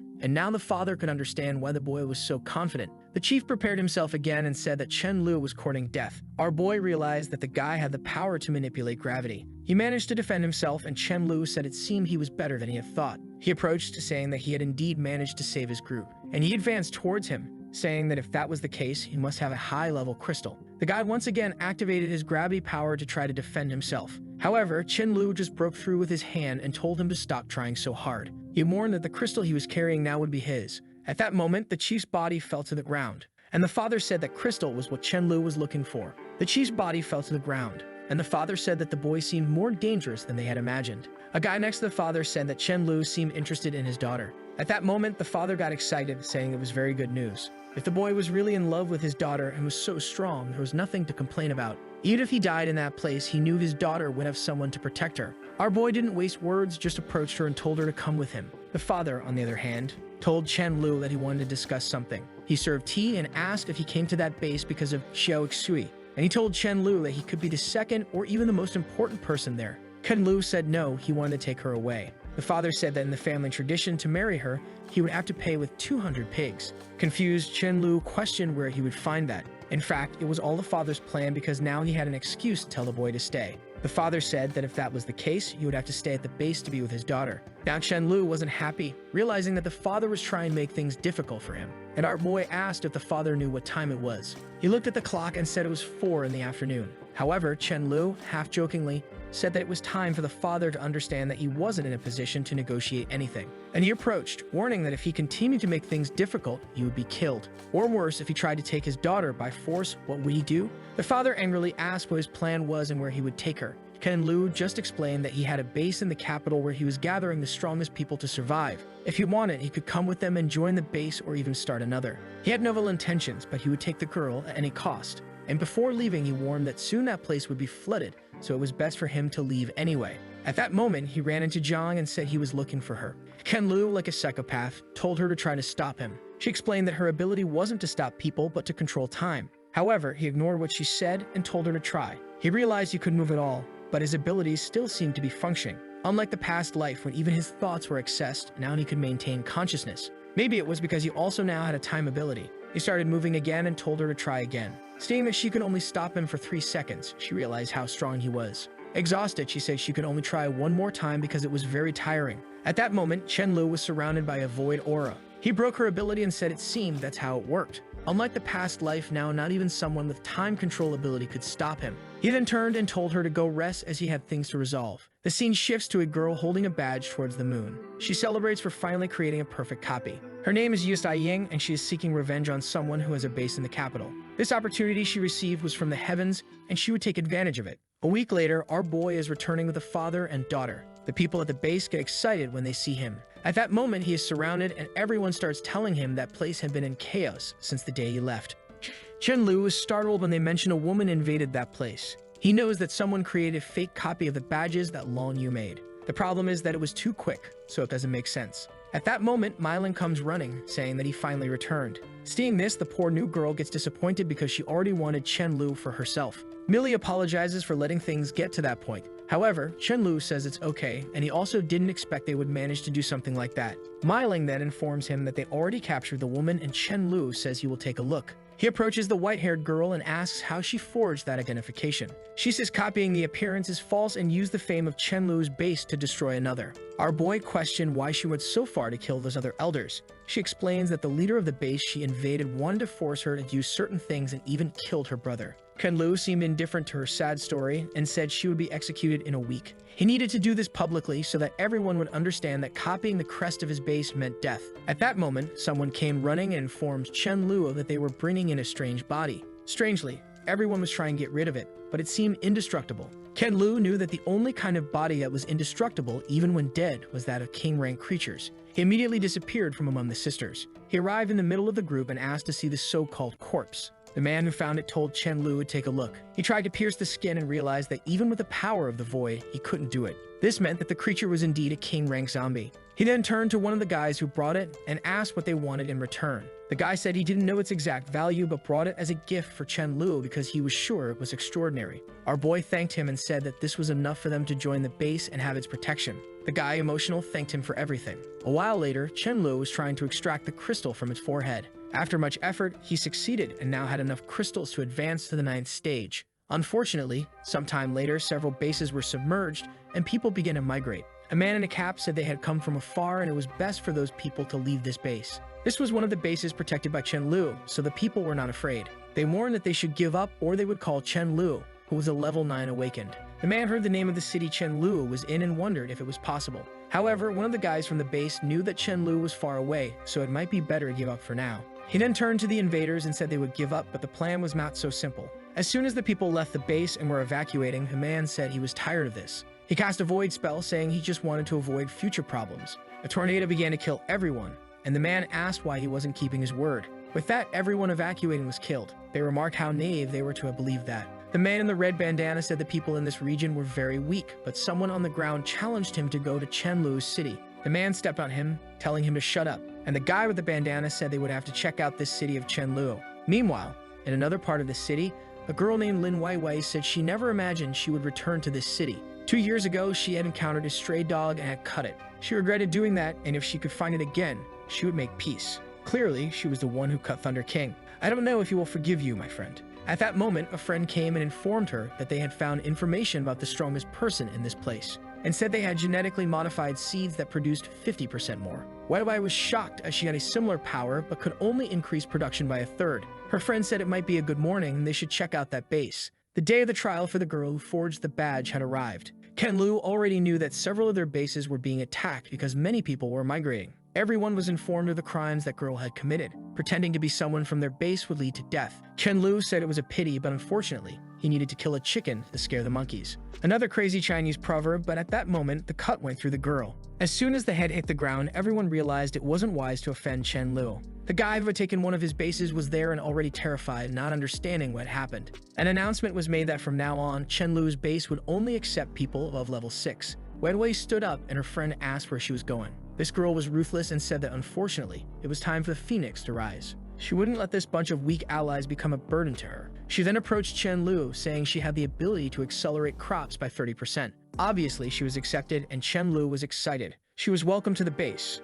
Thunder King was nearby, wondering if they had returned from the meeting. He stopped suddenly, startled. The voice he recognized was very clear. He remembered many years ago when he was exhausted and lay down in some boxes. He slept there, all cute, wanting to rest and warm up. Then Wei appeared and asked how a dog had gotten there. At that moment, she pulled out a blade, saying she was in a bad mood and it was a perfect meal. He barked, but she told him to be quiet. Thunder King wanted to apologize and say he only entered because he was freezing. However, without mercy, she cut him. He saw a chance to bite her hand, and that was when she cut his face. The poor guy ran away desperately, and now he remembered exactly who she was. He prepared to attack, and the guy next to him asked what the problem was. At that moment, Chen-Lu appeared and asked what was going on. Wei behind him said that the black dog was very scary. He seemed to have lost his mind, and all Chen-Lu noticed was that he had the intention to kill her. Rice explained to Chen-Lu that it was she who cut off his ear and attacked him multiple times. He wanted to know if Chen-Lu's promise to avenge those who hurt him was still in effect. Immediately, Chen-Lu turned to Wei and asked if she had ever cut a dog's ear. She was frightened, wondering why he wanted to know this out of nowhere. She started lying, saying she would never do something like that. But Chen-Lu didn't care and said he didn't need evidence. He just asked Thunder King if he wanted him to do it or if he wanted to handle it himself. Wei started crying, saying that at that time she was mentally unstable and lost control. However, Rice said that while God may want to forgive, Thunder King's duty was to send her to him. Desperate, Wei asked if she was really going to be killed because of a dog. Ken-Lu completely ignored what she said and just asked Thunder King if he wanted help. He began to activate his electric power, and she just begged to be spared. However, he immediately attacked. The poor girl fell to the ground, begging for her life. Ken-Lu noticed something was wrong. She seemed to be awakening another ability. Thunder King was excited about this, since it meant she would resist for a while longer. However, suddenly she was enveloped in a red energy and told him to stop. She seemed to have turned into a monster, and Chen-Lu had no idea what was happening. He just extended his hand and said he would send them both to another place. With that, the woman and Thunder King were teleported to another area of the base. Ken-Lu was just interested because she seemed to have awakened something like darkness. Meanwhile, Thunder King was attacking using his paws and tail. He was impressed that even though the dog was at level 8, it seemed to be doing nothing. And the monster asked if that was a massage. Thunder King continued attacking, but nothing seemed to have an effect. And Chen-Lu noticed that his strikes were getting stronger. Thunder King wasn't giving up, so it was probably a cursed-type creature. The monster continued asking what was happening, and Thunder King wanted to understand why he seemed to be getting more exhausted. He then leaped to deliver a final blow that would finish her. However, Wei delivered a blood swipe, and Thunder King stopped. The poor Thunder King tried to get up, telling himself that he wasn't weak. He had to beat her face to face and finish her off alone. Chen-Lu noticed that Wei seemed to be absorbing part of Thunder King's powers. Wei warned that she would now return all the suffering he had caused. She crouched down, saying that everything he did was useless. She kicked him, calling him the same useless dog as before. The poor dog was thrown to the ground, and Chen-Lu was startled, but that he stood up, this time with a purple aura. The thunder, instead of coming from him, came directly from the skies. Her entire body seemed to be exploding. Ken-Lu was shocked. That power was greater than he expected. He quickly ran to help the poor Thunder King, who had fainted. Exhausted on the ground, Thunder King said that if Chen-Lu didn't help, he deserved more points. But our boy seemed more interested in this purple thunder that he used for the first time. Thunder King started blowing from his mouth, and now it seemed he also had the ability to create a tornado along with electricity. He launched an attack, creating an electric cyclone, and Chen-Lu was impressed. The only thing he couldn't understand was why he suddenly awakened these abilities. However, if this happened now, he had to take advantage of it to strengthen Thunder King's new power. But now he was starting to get scared of becoming weaker than this dog. Out of ego, he challenged the dog to a race, saying that if he won, he would earn 100 points. Of course, he wouldn't use teleportation, so he had some chance. They both started running to compete, but the damn dog was much faster than him. Ken-Lu felt desolate, realizing he was really going to lose to the dog he had trained. But when Thunder King was about to enter the door, Chen-Lu used the Void Banishment. The dog was sent far away, and Chen-Lu declared that he lost. Obviously, Thunder King complained that he used the ability, but Chen Lu said he never promised not to use banishment. In the mansion's garden, Rice showed a strange flower that had bloomed there. Chen Lu warned him to be careful because that flower could put you to sleep. Suddenly, Mayu appeared, a mix of a maid and cook, saying she wanted to take a look. Suddenly, Chen Lu woke up in agony. He knew that sensation meant he was about to evolve. He had finally advanced to level 9, excited that he was no longer as weak as a dog. The question remained as to what fusion ability he would be able to combine with his. Wai Wai had transformed by combining darkness and nature. Thunder King had managed to combine wind and thunder. He wondered what would happen if he combined the abilities of space and time. Suddenly, someone knocked on the door and he sent to enter. It was Rice, and our boy said it was the perfect time to test something. He asked Rice if he could see what would happen in the future if he combined two abilities. Rice took a look and immediately said he would die. Kent Lu was shocked, and Rice begged him not to try that, not even for a second. Our boy lay down, saying that if that was the case, it was obvious he wouldn't try it. But he wondered if it would be possible at level 10 or maybe at King rank. Next day, he was hunting in the forests and heard about a woman who was turning everything to stone. He immediately thought it was that Ice Elder. In the region, he found a girl flying. It was the Ice Sister again, who was more afraid of Chen Lu destroying her clothes. She preferred to run away than to be stripped by this psychopath again. Ken Lu was surprised that the woman stronger than him was fleeing. He ran after her, telling her to give up. He grabbed her and said he wasn't a bad person and told her not to be afraid. But she called him a pervert and told him to take his hands off. Our boy told her to calm down, he just wanted to talk. But she said to stop trying to force her into doing things. Ken Lu said that if she didn't calm down, he wouldn't have been able to do anything. And that if she didn't obey, he would indeed do what she feared. She pulled out a bow and arrow and said if he tried that again, this time he would die. Suddenly, a blue jellyfish came out of the sea and said it was looking for both of them and told them to come with it. Ken Lu was excited since 2 level 10 creatures would be perfect for him to start evolving. The creatures seemed to have informed the Ice Sister about something, and she wasn't very excited. She was apprehensive because she would have to meet the Sea Lord. But maybe Chen Lu was a good option since he saved Hai Jie. She pointed at him and said he would have to help her. Our boy was startled. He wanted to kill everyone, not become friends. But being a good liar, he said he loved helping people and would assist her with whatever the problem was. She then said her friends were taken by the great white shark. Ken Lu knew that if it was someone she couldn't handle, it was probably at least at king rank. The monster wasn't just strong, but had subordinates, so he had no chance. The jellyfish kept insisting, saying that if she took too long, it would go to save the friends itself. She turned to Chen Lu and asked if he would go. He agreed, but the plan was to disappear if things got complicated. The scene shifted to the sea god's temple. A seal appeared and said they had brought a friend who would help him in the fight against the Ice Girl. However, this weirdo just says it's a shame they think he has any problem defeating someone like her. Another one appears and says that the hostage they had unfortunately took their own life. The seal, scared, asks what they will do now that they don't have a hostage. The guy just says it will be more convenient, and they will eat this person. The dolphin sends a message to the Ice Sister, telling her to give up and not try to save him. Suddenly, she starts crying next to Chen Lu. He asks what happened, and she explains that her friend is sacrificing himself. In a fit of rage, she starts swimming, saying she will seek revenge. However, Chen Lu teleports and tells her to stop because it will only get her killed. But she ignores him and keeps swimming, saying she doesn't care. Once again, he teleports and tells her to stop, asking how she plans to defeat him. The jellyfish warns that this situation is very dangerous and it's better to flee. Chen Lu turns to her and says that revenge is a dish best served cold. He may not be strong enough now, but in a year he will easily defeat this so-called sea god. All he needs is her help, and soon they will succeed. Crying, she scoffs, saying he can't even defeat her, so how will he do that? Ken Lu only warns that soon she won't be able to beat him. She says that if that's possible, she will let him do whatever he wants. With that, our boy starts pulling her out of the sea, thinking that now he's in luck. Suddenly, Thunder King starts speaking and asks how many points he will get for 7 crystals. Ken Lu is startled and asks since when he knows how to speak Chinese. He tells the dog to repeat and starts saying 7 and 8 crystals. Give me the points. Our boy gets excited and calls everyone to see that he has a talking dog. A while later, our boy meets Dahai,